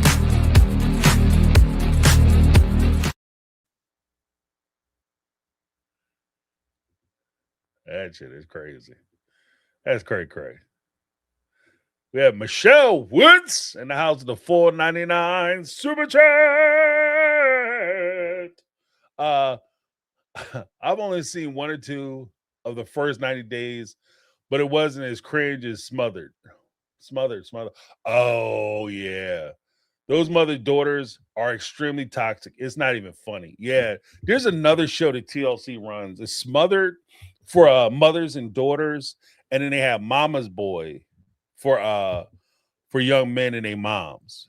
And that shit is crazy. Like, there was one woman, she was because I'm familiar with Smother too. That it's creepy. It's very creepy. But on Mama's Boy, a lot of the stuff like TLC, so much of it is fake storylines. That's why I stopped watching 90 Day, because it was so apparently fake and stupid. But Smothered started coming off fake to me. But Mama's Boy had I stopped watching them because it was fake too. But they had one lady, her son, she was with his father. The father had left. And I think he left. He either left or passed away. And she had assigned basically her son, and I think he passed away, because she was like, he is her husband, like almost a reincarnation of the child's father, her son's father. And she sees herself as his girlfriend. It was sick. And then because her son was gay, she was like, yeah, it's almost like he's gay because he doesn't want to be with another woman, because he still wants to be with me. Too much. So I had to stop watching that shit. But yeah, 100%. You know, that's what I'm saying though too. Like, even to that point, Michelle, these are the types of shows that TLC is loading their lineup with, and these are the shows that Sister Wives is going to have to compete with. And I don't think they can compete. I don't think you can compete with that. Because if that's what the new reality show stuff is, I'm tagging out. And I think a lot of people will tag out. And for people who want to watch reality shows that don't have that in it, how is Sister Wives answering that question or solving that problem? And I don't think they are. So, but thank you, Michelle. Yes, Smother was crazy too.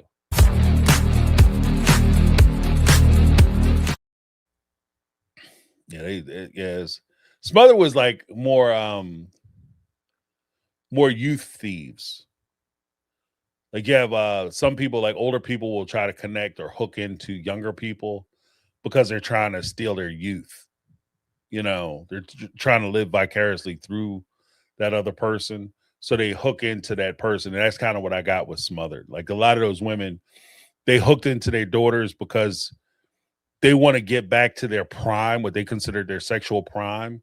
And their daughters were in their sexual prime, and they wanted to basically swap spaces with the daughters. You know what I mean? Like, it's weird. Like, it was weird. Like, it's almost like they wanted to be them.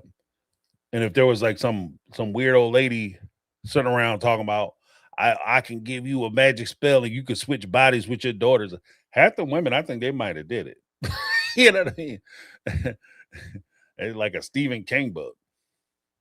Well, thank you so much, Michelle Woods. We had Caramel Cuties in the house with the $5 super chat. The tell nothing will be interesting. Softball questions for Suki is annoying as F. Masks is off. Let's go to the real ish since the years of Tamron. Yeah, right. I wish they would bring, speaking of Tamron, especially after it was revealed how they did her. I wish now that they're actually ready to start telling the truth, I wish they would bring Tamron back. Matter of fact, let's run a poll on that. We had a first poll. Thank you for bringing that up, Caramel Cuties. Was this a proper season finale? 24% of you said yes. 76% of you said no. That's interesting.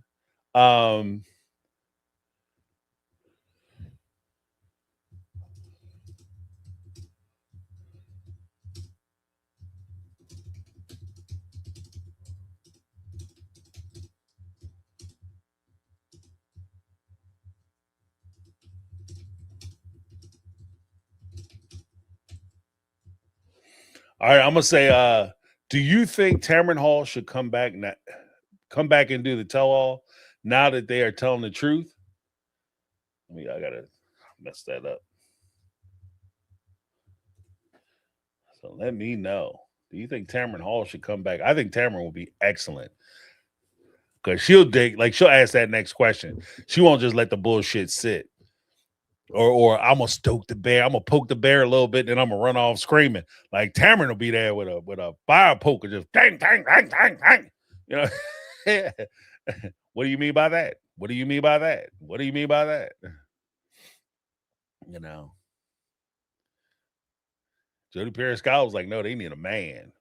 They need a man. Well, TLC, if you guys want me to come down, I'll be more than happy. I know they already filmed it, but if that's your requirement. But I think it would be funnier just to watch Tamron do it because Kody can't do women, and he definitely can't do women asking him hard ass questions without him getting frustrated. You know. And it would just be funny to watch him sitting on the hot seat. Because let's be honest, as mad as Kody might get, he ain't getting out of his seat doing shit to Tamron. He ain't gonna get out of his seat and doing nothing to her. He might go out back and kick over a trash can, but he ain't gonna do shit to Tamron. You know. But thank you, Caramel Cuties. Yeah, the mask is off. He is not safe. But you're going to hear a lot of, well, that's why I apologize. They need to just let it go so they can find their own happiness and stop messing with me. That's why I apologize. See, now I'm the victim. You know what I mean? Too bad, so sad. But thank you so much, Carmen. Too bad, so sad. Oh, the Scotty Moms experience. Okay. $5 super sticker. The Scotty Moms. I love it. Thank you so much. Scotty Moms. The Scotty Moms. If there is no other. Then we had a tie with the $5 super chat. What is the reason the catfish story coming back up after a decade? Yeah, right. It's like when you are trying to leave someone and they have a hit one more blow. You know what it's like? It reeks desperation. It reeks desperation. You know what I mean? Like you got to reach back to Meri leaving, having a catfish. The reason why Meri was seeing the catfish in the first place. There's an old song. Like I said this before on the channel. There's an old song. Who's making love to your old lady while you was out making love? Who's making love to your old lady while you were out making love? Doom ba doom doom doom. You know, right? And that whole thing, You were so worried about being over there with Robin. You were so worried about not taking care of your business at Mary's house. You were so worried about ignoring her and trying to treat her like shit and make her feel bad because you wanted to punish her for not being around. And you denied her attention, affection, and everything else. Then all of a sudden, because you left the open space, somebody else done slid up in there, bro. What did you expect to happen? See, this is the very difference. This is the very fundamental difference between polygamous and monogamous, right? Because as a monogamous, I understand that shit. I understand that. If I leave my woman and I let her sit up here and she feeling neglected and put aside and she don't feel like she's getting the attention from me, then I'm opening the door for somebody else to come in there and give all the attention, all the praise, all the affection that I'm not giving them. That's what happens. But see, as a polygamist, apparently you didn't understand that. You just think your shit is golden. You thought your shit was bulletproof. That's the difference between a polygamist and a monogamist. A monogamist understand that you can't just have your woman. You can't cuss your lady out, walk out the house, and think you just gonna be gone for weeks and nobody gonna be living there when you get home. Or them locks ain't changed. You took her for granted. You know what? And there was a story time, slight story time. I had a teacher named Father Murphy. Father Murphy, he was an older guy, but he was in the Navy, fought in the Golden Gloves. Just serious. He is a history teacher, Father Murphy. And he was all about character, right? And he had this saying, like, you try some shit, it don't work out. And his saying was just basically, you rolled the bones and you lost. Don't cry the blues now because you rolled the bones and you lost. So in other words, you took the chance. You decided you were going to do something. Shit didn't work out. It got spicy or it went left. Don't sit there and cry and bitch and complain about how it ain't fair, it ain't right. No, it happened to me. And whoa, whoa, whoa. And now you want to sit there and cry the blues. You made a decision. So yeah, was Meri wrong for cheating or stepping outside her relationship? Sure, she was wrong for stepping outside her relationship. I'm not going to say that she was okay with doing that. However, are there mitigating circumstances as to why she did it? Absolutely. Are there things that we cannot ignore as to why she did it? We cannot ignore the circumstances and environment that she was placed in and the stress that she was under as to why she decided to step outside of her relationship. And I'm not going to say that he's not culpable in her doing it.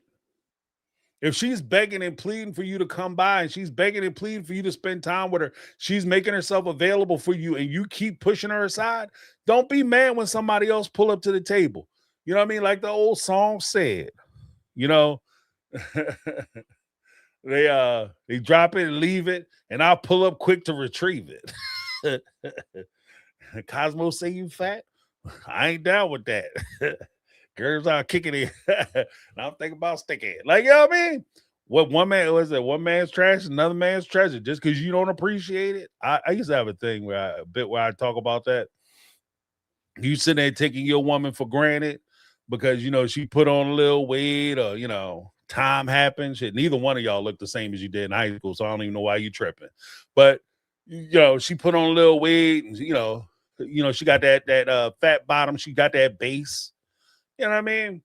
And you sitting there, oh, look at that. Oh, looks so nasty. Oh, look at that. Ooh, oh, so disgusting.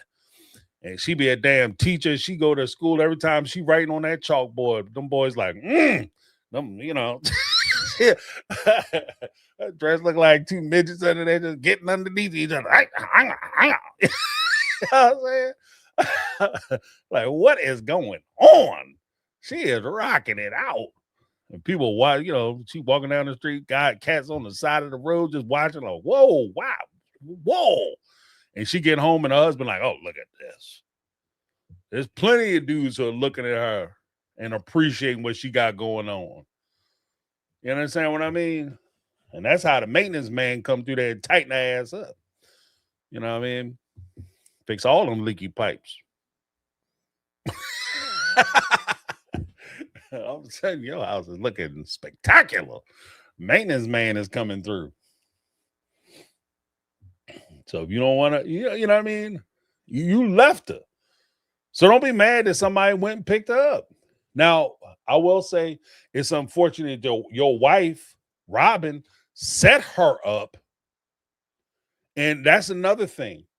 Because even to Ty's point, there are things that have been circling around in the sister wife sphere since the catfish thing has happened. One of which is there's an allegation that Robin actually set Meri up.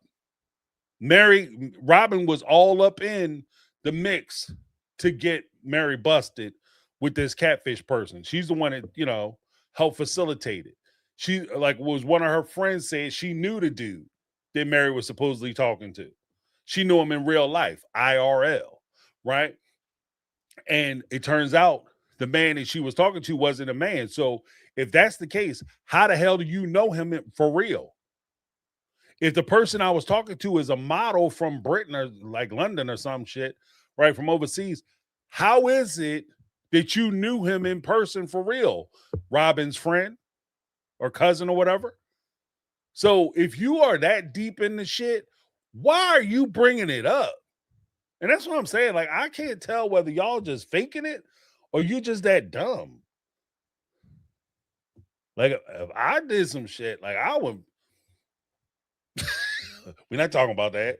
Yeah, I mean, you know your part in it. I don't know. We ain't talking about that because I don't want people looking at it anymore. Especially if you got away with it. And by get away with it, I mean it's never been really pushed in the forefront because Meri had no interest or appetite to really talk about it. But now you done pissed her off and she has full appetite to talk about it and she don't give a shit and she want to start hollering names out. You are dumb. If you did do that shit, Robin, you are dumb. That is dumb. If your family did it, and even if you didn't know, like, let's pretend, like, for instance, your family went behind your back and they set Meri up because they just wanted to, mess with Meri for whatever reason, which doesn't make sense because it's somehow they're going to mess with Meri to benefit you. But let's pretend they did that shit because they love you because you're awesome. The second you step back and you start looking at it, be like, you know what? They did that shit. James, from my take on reality, if I was in your position and I had a family member set somebody up and get them divorced, if somebody started talking about it, I'm not talking about that shit. Because in my mind, if it comes out, because you are in such close proximity to me, if it ever comes out, it's going to, whether I did it or not, it's going to look like I did it. Because I'm the one that benefited from it. So no, we're not going to talk about it. What about that catfish?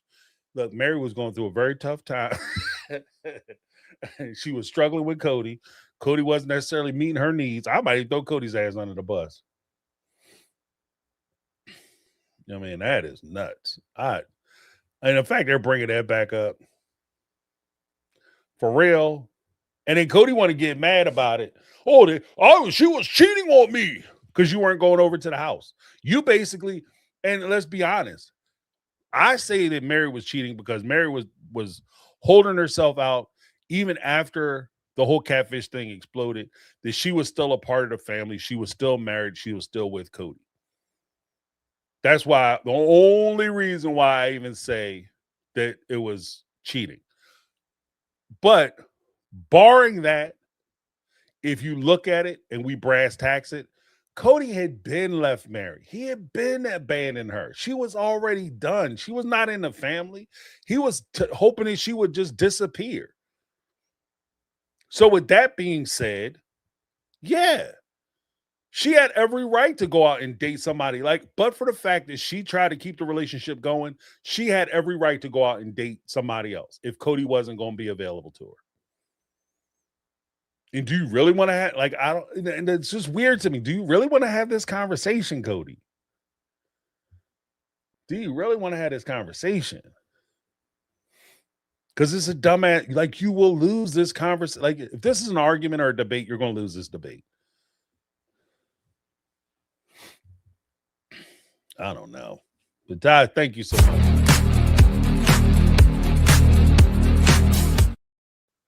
Dumb. Like that whole shit is dumb.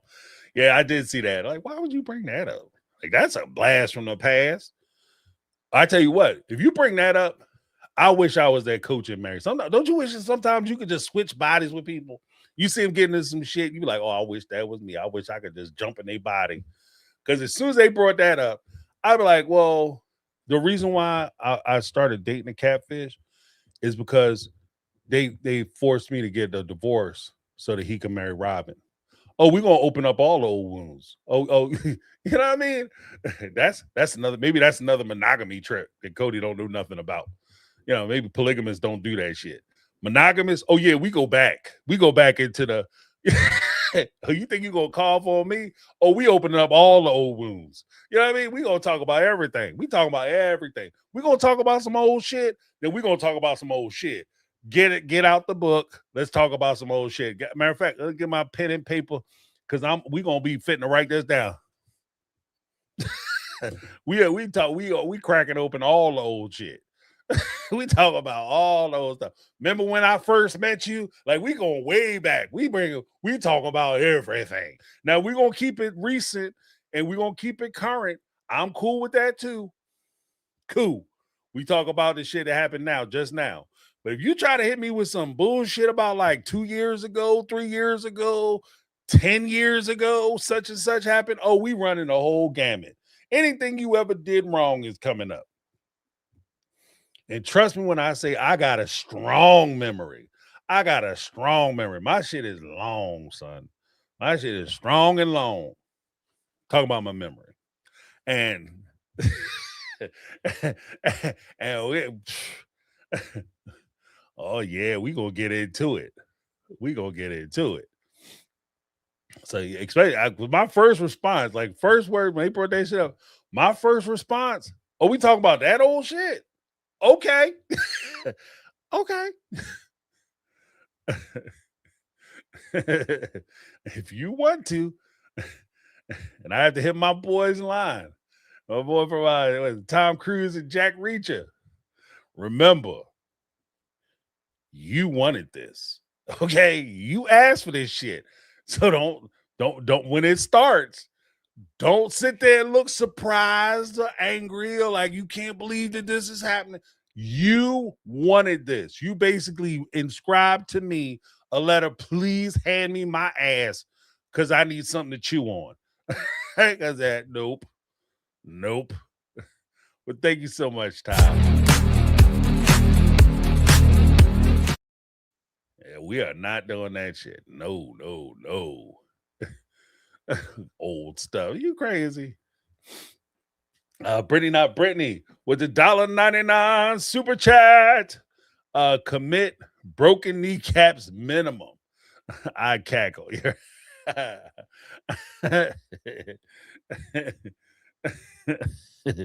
See, Brittany said we'll have to take another turn. People are gonna be caning. You know what? And the thing is that if you go down, Kody, I don't know why Kody's doing all this stuff because if you get hurt, your wife is leaving you. Because I don't know. Like I just don't get the feeling that Robin is and I could be wrong. Maybe I'm reading the shit wrong. Maybe I'm reading it wrong. But I don't get the feeling that the way Robin came into the family and the way things had kind of progressed, she does not strike me as the pushing your ass in a wheelchair type of wife. You understand what I mean? Like if you get hurt, there's certain women, you know, you get what's that, carpal tunnel, and you get like a bilateral operation on your wrist for carpal tunnel. You get both your wrists done, and you can't even wipe your butt. There's some women who will come in there and they'll be on booty duty, and they'll take care of you. They'll wash you. They'll clean you. They'll do your clothes. They'll feed you. You sitting there, you can't move shit from your elbows down. They'll feed you, to comb your hair, take good care of you. Some women, boy, push you around, take good care of you. Some women, that shit, some men, some partners just ain't shit. Like, for the second you go, oh, my back. They go in that drawer and hand you that paperwork. You know what I mean? Here's your paperwork. Here's your sign. There you go. Divorced. Thank you so much, Brittany. I mean, like fish. Like Jay said about like schools of fish. Like you can't certain fish, if you if they see a fish is like hurt or injured, they'll swarm up and eat it. Some of these partners are just like that. Like you can't even show that you in a little bit of pain. Like, oh, my back. You get out of bed like, because you did your little assessment and maybe you got up too quick. As soon as you do that, they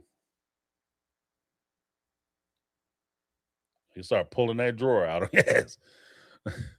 We got a unlimited lipstick, $2.79 super chat. Said local diesel skinny jeans, too tight model. The loyal diesel skinny jeans, too tight model. Yeah, right. She walking out there. Those are not diesel jeans. No, I ain't gonna do that. But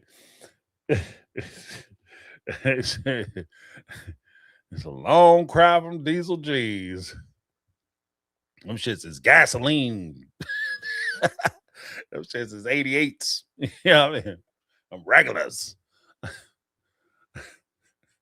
She's my loyal diesel skinny jeans model who's so quiet. Yeah, I heard she's submissive. Oh, Robin ain't submissive. Kody's my boss. He's the man. He's the leader. I play the role of a woman. I don't know. For somebody who isn't submissive, she says a lot of submissive woman shit. So, and this is why, like, the whole dialogue thing doesn't really work for me. Because if she's going to pretend like she's not submissive, I want to see some pushback. Name one time where Robin has significantly pushed back on Kody, especially when he's doing some stupid shit. She might, I don't know. I don't know, Kody. But even then, she'll defend him and she'll say he did nothing wrong. That's not what. I don't know, man. I don't know. But yeah, that whole like descriptor, I'm trying to reframe it. You guys won't let me. No, I'm not going to let you reframe it. Sorry. Just not that generous today. But thank you so much, Unlimited Lipstick. I appreciate it.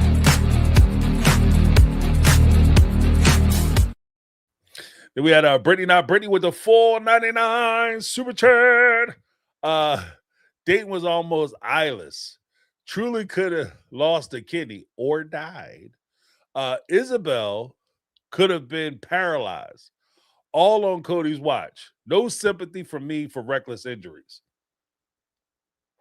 Yeah, and that's part of the problem too, is that Brittany hits a kind of square on the head with that, because even in literature, you're always looking for just desserts. You know what I mean? Like, it would be fitting if you have a dad who doesn't care about his kids' injuries. And when the children go through medical emergencies and things of that nature, and then to find themselves in a situation where they have that medical emergency, you know what I mean? Or they have like a catastrophic injury or something, or a sickness. You're not going to look at it and say, oh no, that guy who ignored his kids suffering, I have to feel bad for them. This is also goes hand in hand with the whole thing with COVID. Like when he was sitting there suffering with COVID, that's part of the reason why nobody gave a shit that he was suffering with COVID. And when he sat there and talked about how he was in jeopardy and all this terrible things was going to happen, and he thought he was going to kick off, and he thought it was the end of the world because he was sick, nobody was like, oh, poor Kody. And part of the reason is because, like Brittany said, is because he has a long history of not caring about other people's medical emergencies. So why should I care about yours? You set the tone for how we view that, especially when it comes to you. So, 100%, Brittany, 100%. Get a little something.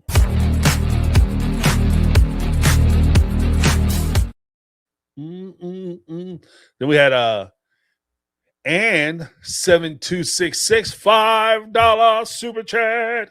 And kind of like A Aaron. A Ron. And with the $5 super chat, I want Mary to light Jay up about the marriage to her brother, then Kody. Yeah. Janelle needs to apologize to Mary. Hope Janelle doesn't drain Maddie. Her user ass too. Yeah. Her would drain Maddie with her user ass. Yeah. Sound like Ann is on the Megatron team. She like on Team Megatron. Tag team. Tag me in, sister. From the top rope. With the atomic elbow and coming through. She just warmed that shit up on the sideline. You know what I mean? Yeah, I think that it's disheartening that you can't see where that might cause pain. And that would demonstrate, like that kind of ignorance would demonstrate like a sense of selfishness. Because you are only concerned with how you would feel about it, what makes sense to you, but you can't understand why somebody else might be offended or upset about that. Well, it's not a big deal because it's not me, basically. You know, because like I said, if it was happening to your kids, you would not be appreciative of that. Like if there was a woman who came in and you found out she was screwing Hunter, and then she turned around and then she started screwing Gabe. You know what I mean? She met up with Gabe. She met Gabe at school. The two of them are hanging out and living together. And then when, one weekend Hunter comes down to visit his brother, and then she tries to jump into bed with him. You're not going to sit there and be like, well, look, Gabe, I mean, you guys were broke up and, you said that you were thinking about breaking up with her. So you got to be logical. You're not going to do that. You're going to be pissed. And you're going to call that young lady all kinds of shit. So, I mean, we got to just, I just think we have to be fair, especially here. Like here, I like to try to call balls and strikes. I like to try to call it down the middle. Wrong is wrong, right is right. And, dating people's people and then expecting them to be okay with it, that definitely should have been a conversation. Like even before, if you thought this shit was okay, and this is kind of the first tell, and this is what I'm listening for in this particular situation. If you thought it was okay for you to do it, did you let Meri know that you and Kody were hanging out in a romantic setting? Did you, Janelle, approach Meri and say, yeah, Meri, this is what's happening. I just wanted to get your thought, check your temperature on it. Or did you slip and dip with Kody? And then when Kody said, hey, I'm thinking about dating Janelle, and he presented it to Meri, you just, well, she gonna have to take it. She just gonna have to accept it because this is what we're doing. Because there is a big difference. There's a big difference. And I just think that, like, if you are going to do that, like I said, I was never a fan of doing that type of shit. But if you are going to do it, to me, it just seems like good etiquette is that you pull the person up and you talk to them, especially if you have a relationship with them too. If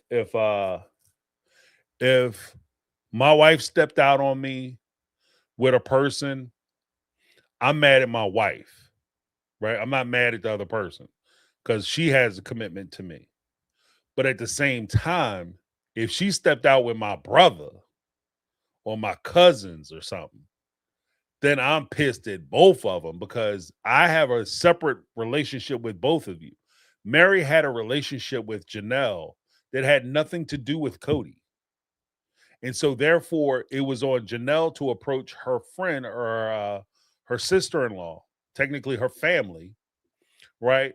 Because you guys would be family as far as I'm concerned, and my culture, my family. You would be family, and it would be on you to approach Meri and say, Meri, this is what's going on. How do you feel about it? And catch her temperature. And then if Mary's not okay with it, then it's not okay. And if you respect her, then you know what, Kody, I dig you, I like you, but it's not cool with Meri, and because it's not cool with her, we can't move forward with it. That just seems To me, that's logical. That's logical. You know, but I'll even take it a step further. I would be actually more surprised if Meri didn't care. Can I say that? Is that fair? I would be more surprised if Meri didn't care. Yeah, she was, she was married to my brother, and all of a sudden I came by and I caught her slide into the bathroom and shit. And Kody didn't get into bed last night, and I go to make some breakfast. I'm standing there making breakfast, and out comes Janelle, and then here come Kody with a towel wrapped around his waist. I'm like, okay, cool. Like if she'd have said that, I'd be like, oh, that's how y'all relationship was rolling. Okay, it is what it is. I don't know why you mad at Christine, but I would be more surprised by her being okay with it. So, if that makes sense. But thank you so much, Ed. Appreciate it. All right, then we have Megatron, who gifted one My Take on Reality membership. Megatron be coming through on the for the round tables and to the convo. Appreciate you, Megatron. Like like Negla 3. Megatron not only is the party, but she wants as many people to come to the party as possible. So thank you very much, Megatron. I appreciate it.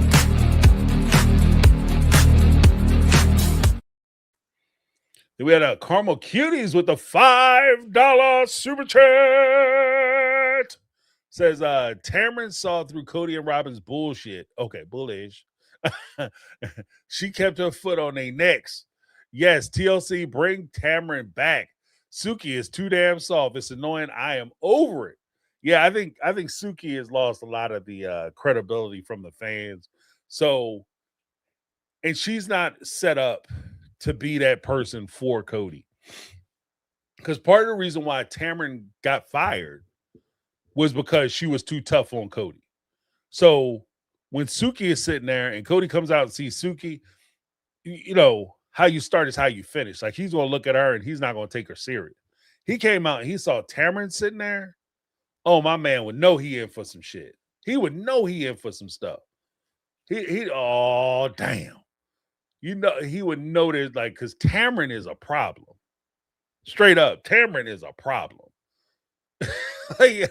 Suki, she's trying to keep the show going. Suki, I'm trying to be on everybody's side, be friendly with everybody, because, it's hard doing this, and I understand. Tamron be like, look, you signed up for this shit, let's do it. And she, and she asked questions. Tamron asked those common sense questions, like those common sense follow-up questions. And I give her a lot of credit for that. Now, I also understand, in fairness to Suki, maybe Suki don't ask those questions because she saw what happened to Tamron and she liked paying her mortgage. I get it. But I'm just saying, like, the performance of the two ladies as displayed on the show, Tamron was the host who would ask the most logical follow-up questions and give pushback where necessary. She wouldn't sit there and look for a fight, but at the same time, she wasn't letting them just get away with just popping off any old thing and they say whatever they want. And I respect that fact. I respect that. So, yeah, my vote's for Tamron. Bring Tamron back. You know what I mean? I wish I had the power. I would call TLC. I'd be like, y'all need to put her on a payroll. If y'all want to do a special, there you go, TLC interns. Take notes. If you guys want to have a killer banger ass special, bring Tamron back for like a look back or talk back or whatever the hell you guys want to call it. Smack back, whatever. Bring Tamron back. Have her ask questions. Have her ask real questions of all the cast members, not just Kody and Robin, but all of them.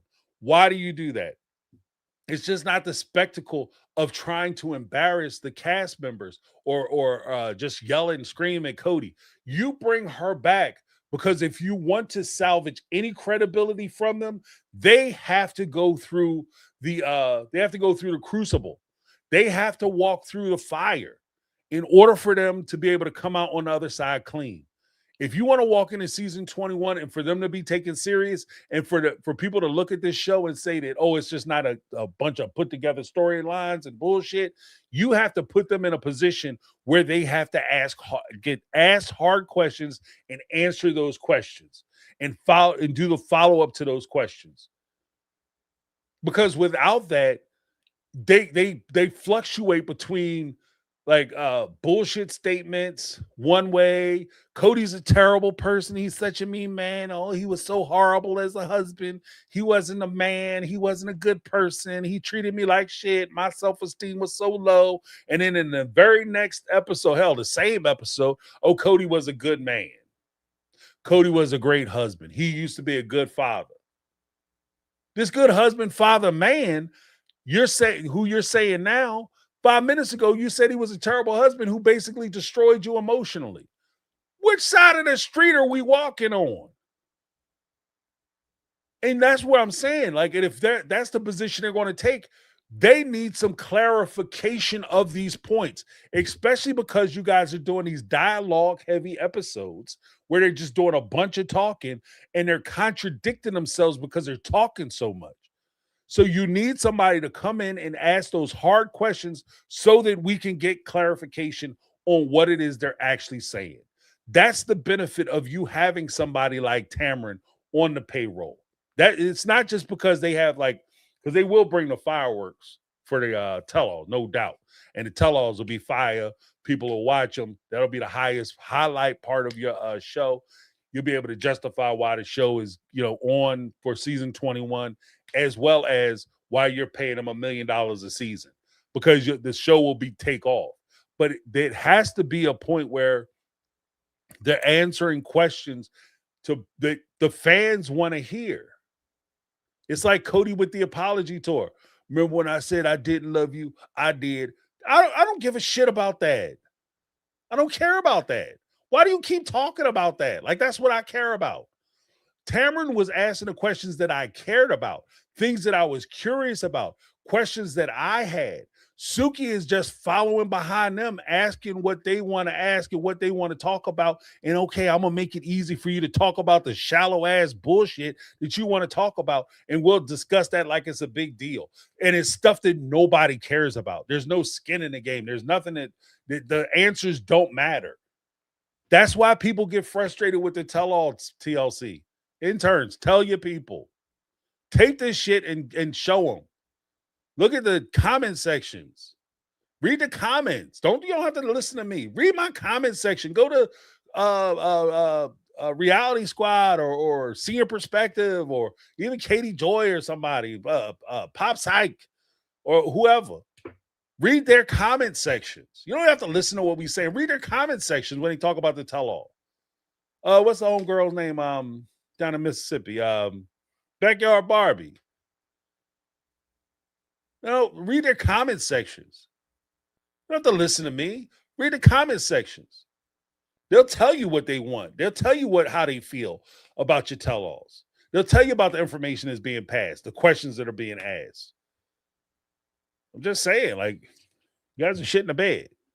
He's shit in the bed on this.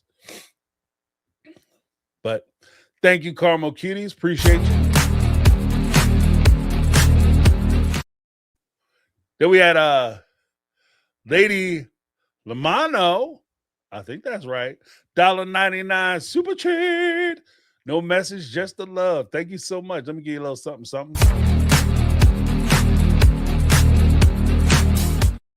And of course, we had Raiders Mind, the house with the $1.99 super chat down there in Florida, living our best life. Janelle and Cody almost got married on Miss birthday. Yeah, right. Mary's birthday. I know. I don't know why you mad, Mary. Sometimes shit that's gangster shit. I'm gonna screw your husband and I'm gonna marry him on your birthday. That's straight gangster shit. That's gangster. Oh, that's just because we have special times we have to do. Maybe that's true, but that's gangster as hell. I'm gonna screw your man and marry him on your birthday. That's like a Tyler Perry sitcom. You know what I mean? Like a Tyler Perry movie.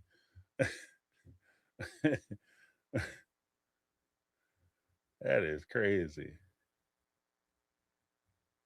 Oh, you know the answer. Oh.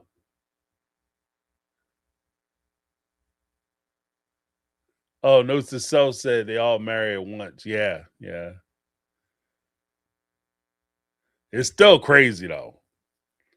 Like because they have to get married at a certain time. But if they didn't get married, I think they had to wait 3 months or 6 months or something like that to get married for the next cycle or whatever. But just out of respect, you could wait for that next cycle.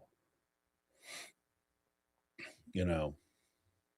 But it's not like they had to get married on Mary's birthday, and that's the only day you could ever get married. If you didn't marry on that day, you could never get married. Your relationship is hereby forbidden. You didn't marry on Mary's birthday, which happened to fall on the celestial day. Like I think it was like because notes to self. So I think they said you have to wait like 3 months or 6 months or something like or next year in order for them to be able to do it. But it wouldn't have been on just 1 month. Oh, 30 days. People, I know as monogamous or funny that way, but people do that shit when they plan weddings all the time. Do you want to get married in May? Well, I can't do May. Well, how about June? Well, June is kind of expensive. July? Okay, we can do July. So you push it back 30 days. We do that shit all the time. Apparently the damn the polygamists, they can't wait. I've been sitting there looking. I mean, I don't know how long I can sit there and watch her eat hot dogs and not have to go at it, man. I gotta get married, son. Even if it's my current wife's birthday. That is a killer, though. Especially if she's having a tough time with it. Like, but that also goes back to the whole thing of consideration. And that's what I'm saying. Like, irregardless of whether it's convenient for you guys to get married or not, if your first wife whom you're dating her sister-in-law is having a tough time with this union to begin with. And then on top of that, to add insult to injury, you're talking about getting married on her birthday. You know what I mean? On your birthday. That would be room for you guys to have a conversation.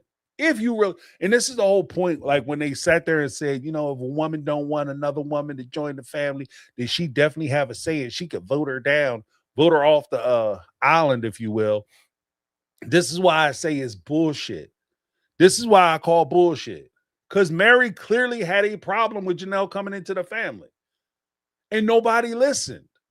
And if she had a problem with her coming into the family, she damn sure had a problem with her getting married on her birthday. But nobody listened. But we got to do it because it's the only time we can do it. If we don't do it now, we'd have to wait a whole month to get married. But I have a problem with her coming into the family. But we don't care. And this is like I said, this is just another example of something that they say dialogue that's just not panning out to be actual truth or realistic. It didn't work in practice. But thank you so much, Raiders. I appreciate you.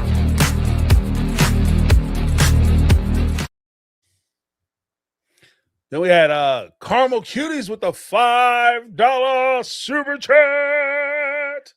Said Janelle was screwing Kody close to marrying Kody on Mary's birthday, all while charging him rent. Yeah, that's the hard piece right there. Maybe Kody was working that rent off on back sweat. He was like, if I knock you off, how much you gonna knock off this rent? I don't know, Kody. O's accounted with zeros, you know what I mean? Like zeros accounted with O's. So we're gonna have to, if you're able to take care of me enough, you might be able to stay for free this month. If you do that thing, Janelle was a cold piece. She was the PIMP, aka Sugar Mama. Yeah, right. Walk in there. Kody, finish your breakfast and meet me in the boudoir. I mean, you gotta pay these light bills. Every time Kody come in there, he be like, y'all ain't married. Turn them damn lights out. Girl, you trying to kill me? I'm walking around here dried up like a prune. And she is killing me. But that shit is crazy. Could you imagine, like she's screwing your husband and charging you rent? Oh, hell no. Hell no. It's too much. It's too much. Houston, we have a problem.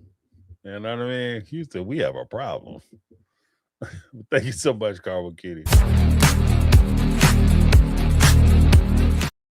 Charging the rent.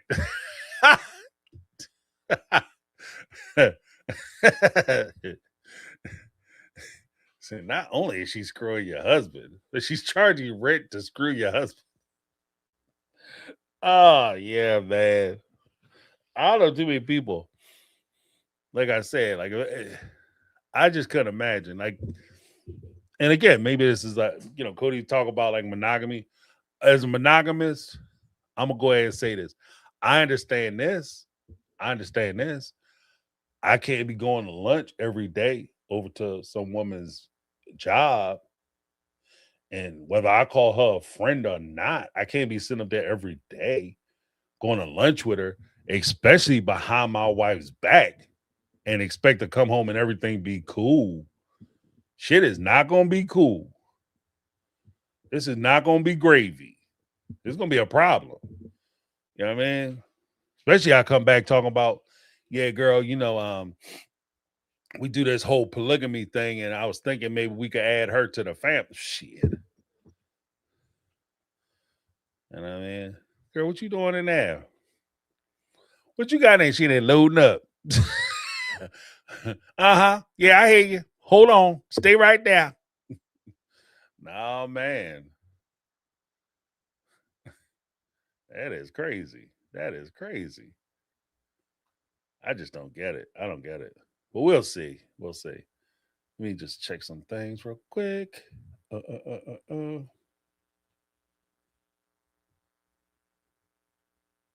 it's kind of late. Yeah, but we will be I have some, like I said, I got some videos coming out tomorrow. I have a video coming out tomorrow, and it's talking specifically about the sarcasm report of the timing of, well, I guess it's rooted in the whole allegation that was placed against Janelle with regard to the like Kody pass and Janelle like trying to steal the land from Meri. And then I attack it from a different perspective of like the timing of when people signed the documents to transfer the ownership, the title and ownership over in Kody Pass. So you had Janelle sign it. Janelle for some reason took 2 days. Then Meri signed it. Then Kody went in and he signed it. And that was all in January. And then it took a couple months in March for Robin to sign it. And we have to keep in mind, as I'm talking about this, the timing of it all. Meri was in Utah. So she's hours away, right? And somehow she was able to get down there and sign these documents. Janelle was on the other side of the country. And she flew in, assumingly, or, these people be driving like crazy folks. Like they car must have like 1 million miles on them by the time they trade them in and the motors blow up. But she comes in from the other side of the country to sign the documents. That's probably why it took her 2 days to get it done. Then Kody, he's, they're in Arizona. And he goes down to the place, signs the documents, gets it done. And for some reason, it took 2 months for Robin to figure out how to get down there. And the big point that I was making was Robin takes the position that she only wanted what was fair for everybody involved, because that's the narrative they're trying to frame up. But that doesn't make sense, because if you want everybody involved to get their fair equal share, why did it take you 2 months to sign a document that would ensure that everybody gets their fair equal share out of the property? And that's what I talk about in my video. I don't understand that part of it. If you're saying that you want everybody to get their fair equal share, why did it take you 2 months to make sure everybody got their fair equal share? Because until she signed that document, let's be very clear, until she signed that document, which is her giving up certain rights over this property, ownership rights over portions of the property until she signed that document. If she never signed that document, none of those documents mean anything. Everybody involved would have to sign those documents. So until she signed those documents, the titles were the titles. They didn't go through. Nothing changed until all parties signed it. And that's what I'm saying. Like, it doesn't make, again, this goes back to what I was saying before. This shit don't make sense. It doesn't make sense. It doesn't make sense. So that video will be coming out tomorrow. So check that out. Check that out. Giving you guys a heads up. In fact, I'll let you see what I can pull I'll pull the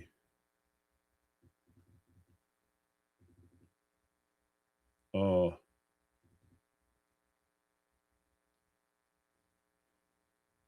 show you guys what the thumbnail looks like. What it looks like.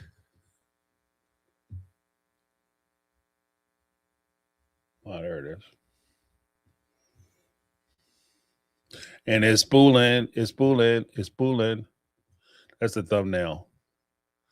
So when you see that pop up, that's what that video is about. Why the hold up? Deeds equal leverage. Duchess of Tear Ducts. So that video will be dropping tomorrow. And so keep an eye out for that. It'll come out like 10 a.m. tomorrow morning Eastern Standard Time. But the whole shit doesn't make any sense. And I dig into it because that is something that, like, when we were talking about it, somebody said, oh, yeah, some creators, and I think Sarcasm had mentioned that the thing was signed. So it doesn't make sense because even that story doesn't make sense with Meri being the holdup if Robin was the last person to sign. But it does make sense if you listen to the way I frame it. It makes perfect sense the way they did it because Meri was the holdup because Robin wouldn't sign it until Meri signed the damn documents they wanted her to sign. That's what it was. Robin is so much. This is the first time that you can actually nail. I think what's going to come out, what I think may come out during the tell-all, and I'm not willing to bet the full buck, but I'm willing to put down a good 70% of that, 70 cents on my full buck minimum, that this is an opportunity and a possibility where Robin actually may get nailed down on something she did wrong, some nefarious shit she did. Because normally Robin usually covers herself in a way that everybody pretty much knows she did some fucked up shit. Pardon my, we all know she did some sketchy stuff, some shady stuff, but we can't ever point to it and say for sure she did it, especially with Kody running interference. This is one of those things because of the paper trail. I don't think Robin's going to be able to hide behind the, I didn't know, I had no idea, I didn't know what was going on, I'm so clueless because I'm a stupid person. I don't think she's going to be able to play that because it's not, this whole thing doesn't make sense. It doesn't make sense. I don't understand why you couldn't take your ass down there you're in the town. It's your town. It's your county seat. I don't understand why you couldn't get to your county seat to sign a document so that you can make sure that the thing that you said you were committed to getting done got done. Especially if your husband, you said yourself, according to her, she said her husband and Janelle were conspiring to steal this shit from Meri. So the one way you could protect Meri is to actually go down there and sign a document. So I don't understand why you wouldn't do that. And I'm just saying, make the shit make sense. Make it make sense. And stop treating us like we dumb. So here's what it looks like. If you guys like that video, go ahead, give me a thumbs up on it. Subscribe if you're not subscribed. You know what I mean? Leave me a comment. Let me know maybe I'm reading it wrong. Maybe I'm reading it wrong. Maybe I'm missing something. I'm not saying I'm infallible. I'm perfect. I know everything. Maybe I'm missing something. Maybe I'm just missing like a big swath of information and I'm just miscalculating everything. But let me know. We had another super chat coming from Lady D London. Okay. Proper. $5 super chat. Said the OG3 did no favors not being honest and not calling Kody out. Janelle's pick-me behavior now has everyone questioning her motives. That's true. That's true. Sometimes you're you know what, and I'll even take that a step further. Thank you, Lady D.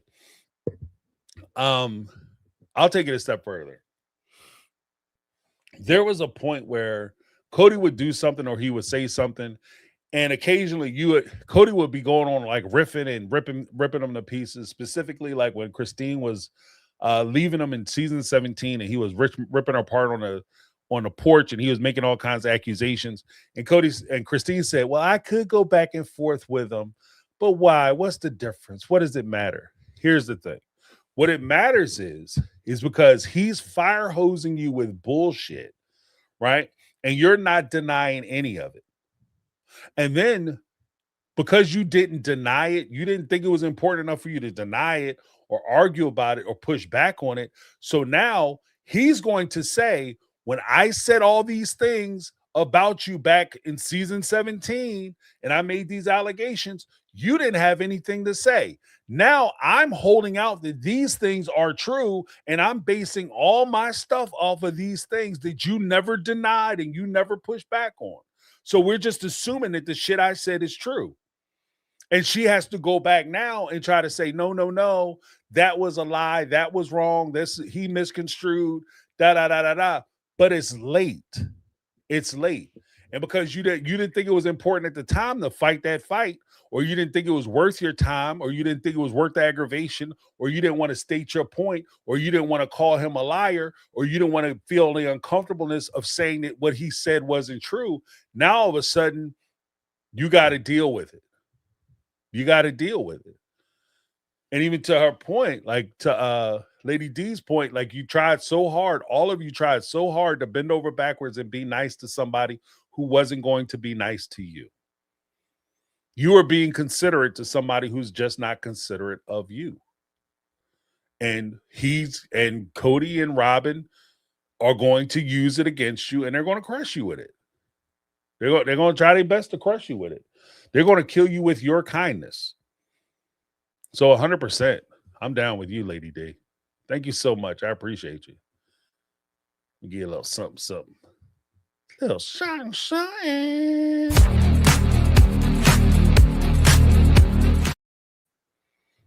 All right. But before we go, I want to make sure, thank you guys so much for hanging out with me. If you guys enjoyed what I was doing today, make sure you give me a thumbs up. Let's take a look at this poll before we go, before we start wrapping this down. The poll said, do you think Tamron Hall should come back and do the tell-all? Now that I should have put a comment there. Do you think could came back and do the tell-all now that they are telling the truth? 87% of you said yes. So I'll take that as she should come back. She should be invited. She should be invited just on GP. That and the fact that I know it will bother the hell out of Kody. One, I have to sit there and answer questions from a woman. Two, to answer questions from a woman that he thought he got rid of. And she back revenge, got a chip on her shoulder, and she ain't taking no shorts. She wasn't playing with his ass before. So you know she ain't playing with him now that he messed around, got her fired. You know what I mean? So, it's on and popping. But thank you guys so much. We'll be doing the call-in show on Tuesday, so you guys can call in, give your perspective. We'll also be doing the Speak Pipe show on Thursday, so that way you guys, if you don't feel comfortable calling in, or you can't call in, you don't have the time to call in, and you missed the show, whatever, you can always leave a Speak Pipe message at speakpipe.com/mytakeonreality. Before we get too far afield, I want to make sure I thank a few folks. I want to thank Lizzie B, Carmel Cuties, and Brittany Not Brittany, the Mega Mod Squad who holds it down for me. Without them, the show would not function properly. Like this show would be bootay. So I appreciate them. They really step up and do a lot to keep the wheels on this crazy train on so that we can keep it rolling. I also want to thank folks who would contribute to the show, help keep the show going, keep the lights on. We had Carmel Cuties, Lizzie B, who gifted One My Take on Reality membership. We had Lady D London. Let me go back up. Ty, thank you so much. We had SD Mac in the house. We had Negla 3. We had Megatron. Megatron and Negla got to watch those two. both eyes. Don't take no shorts on them. Yeah, Jody Pierce Scholar in the house. Brittany, not Brittany. Mega Mod Squad had the trifecta in here tonight. Megatron, of course. Then we have Cindy McKenzie, Lit Mom, 05. Then Michelle Woods, Unlimited Lipstick. YouTube is my time machine up in the house. Then we have the the Scotty's mom experience. The Scotty's mom experience. And we had Ann in the house, as well as Lady Lamano, Raiders mom. Can't forget Raiders mom up in the chat. But thank you guys so much. I appreciate you for all that you guys do. I appreciate you staying with me and hanging in and staying chill in the chat. So while we work our way through this foolishness, make sure you keep an eye out for the video. Like I said, we're going to drill into this this whole Kody Pass foolishness, especially before we get to the tell-all, and they try to exploit that whole line of bull malarkey. Because again, that storyline doesn't make sense to me. Like if it was some betrayal stuff you were doing, it was a wasted betrayal because you betrayed somebody for something that you were never going to be able to accomplish. But it sounds super saucy and super suspect. The ironic part is, I'm curious because I don't know how good the NDA, if Janelle did sign an NDA, how good the NDA is, because she very well may have taken it to, depending on the language of the NDA and how encompassing it is and what the terms are, she may have taken it to an attorney and she might have signed one, and there's a possibility the attorney said, look, if they bring something up, you're allowed to respond. Or even to the point, like I would even see a scenario where if you run it past your attorney, somebody presents you with an NDA and you run it past your attorney might very well say, your employment and your lifestyle is contingent on your ability to be able to participate in a reality show which chronicles your life. And so you can't sign any NDA that you sign. You would have to have the out that if you're asked about anything specifically about your life, that you could mention it or talk about it in the confines of the show. So anything you talk about on the show, especially if you're asked about it, is off limits or nullifies the NDA, or however the attorney could put it. But there are ways around it. It will be interesting if Kody did have Janelle sign an NDA and he thought he was bulletproof. He walked into that buzzsaw and set himself up. Like he basically, at that point, it would almost be like a hunter laying out a bear trap, then walking 10 feet, saying, oh shit, I think I dropped my keys, walk back and catch himself in his own bear trap. A fitting end. And all of a sudden the Grizzlies show up hungry as hell. Oh! So I don't know. I'm interested in seeing, and I was hoping that Janelle would come out during the tell-all and give some denial and or some explanation as to what's going on. Maybe she set him up. That could be a thing too. Maybe Janelle, she Machiavelli'd everybody. Maybe Janelle Machiavelli'd everybody. Maybe she did a thing where she gave them enough during the confessionals, and this is just me spitballing, but she gave them enough during the confessionals to make it seem like she's going to go along with Kody's plan, just so that she can get Kody to jump all the way into the trap and try to spring the trap on her for her to turn around and be like, oh no, I never said that, and I have proof. Blah, blah, blah, blah. Walk them into it. That would be crazy. It would be funny as hell, but it would be crazy. But thank you guys so much. Carmel Cutie said, don't forget to smash that like button, giving James and the channel that HBO special. For those who don't know, the HBO special is Help a Brother Out special. So go ahead, give me that like, that subscribe, ring the bell for notifications. We're going to try to do a membership drive. We're going to try to get the membership so we can head up to 36,000 new members, 36,000 members or subscribers by February, end of February. So hit that subscribe button. Let's hit our goal. All right. So thank you guys so much. I appreciate you hanging out. Don't forget to check out my video tomorrow. Thanks for listening to my craziness. I have a bunch of opinions about what we're seeing on some of these shows. So I'm going to roll out some more videos this week. Make sure you check those out. Thank you so much. Oh, and don't forget, if you got a membership, especially tonight, you were gifted a membership. We had a couple memberships given. Wait, hold on one second. If you are you're a member or you're gifted a member, if you want to come through and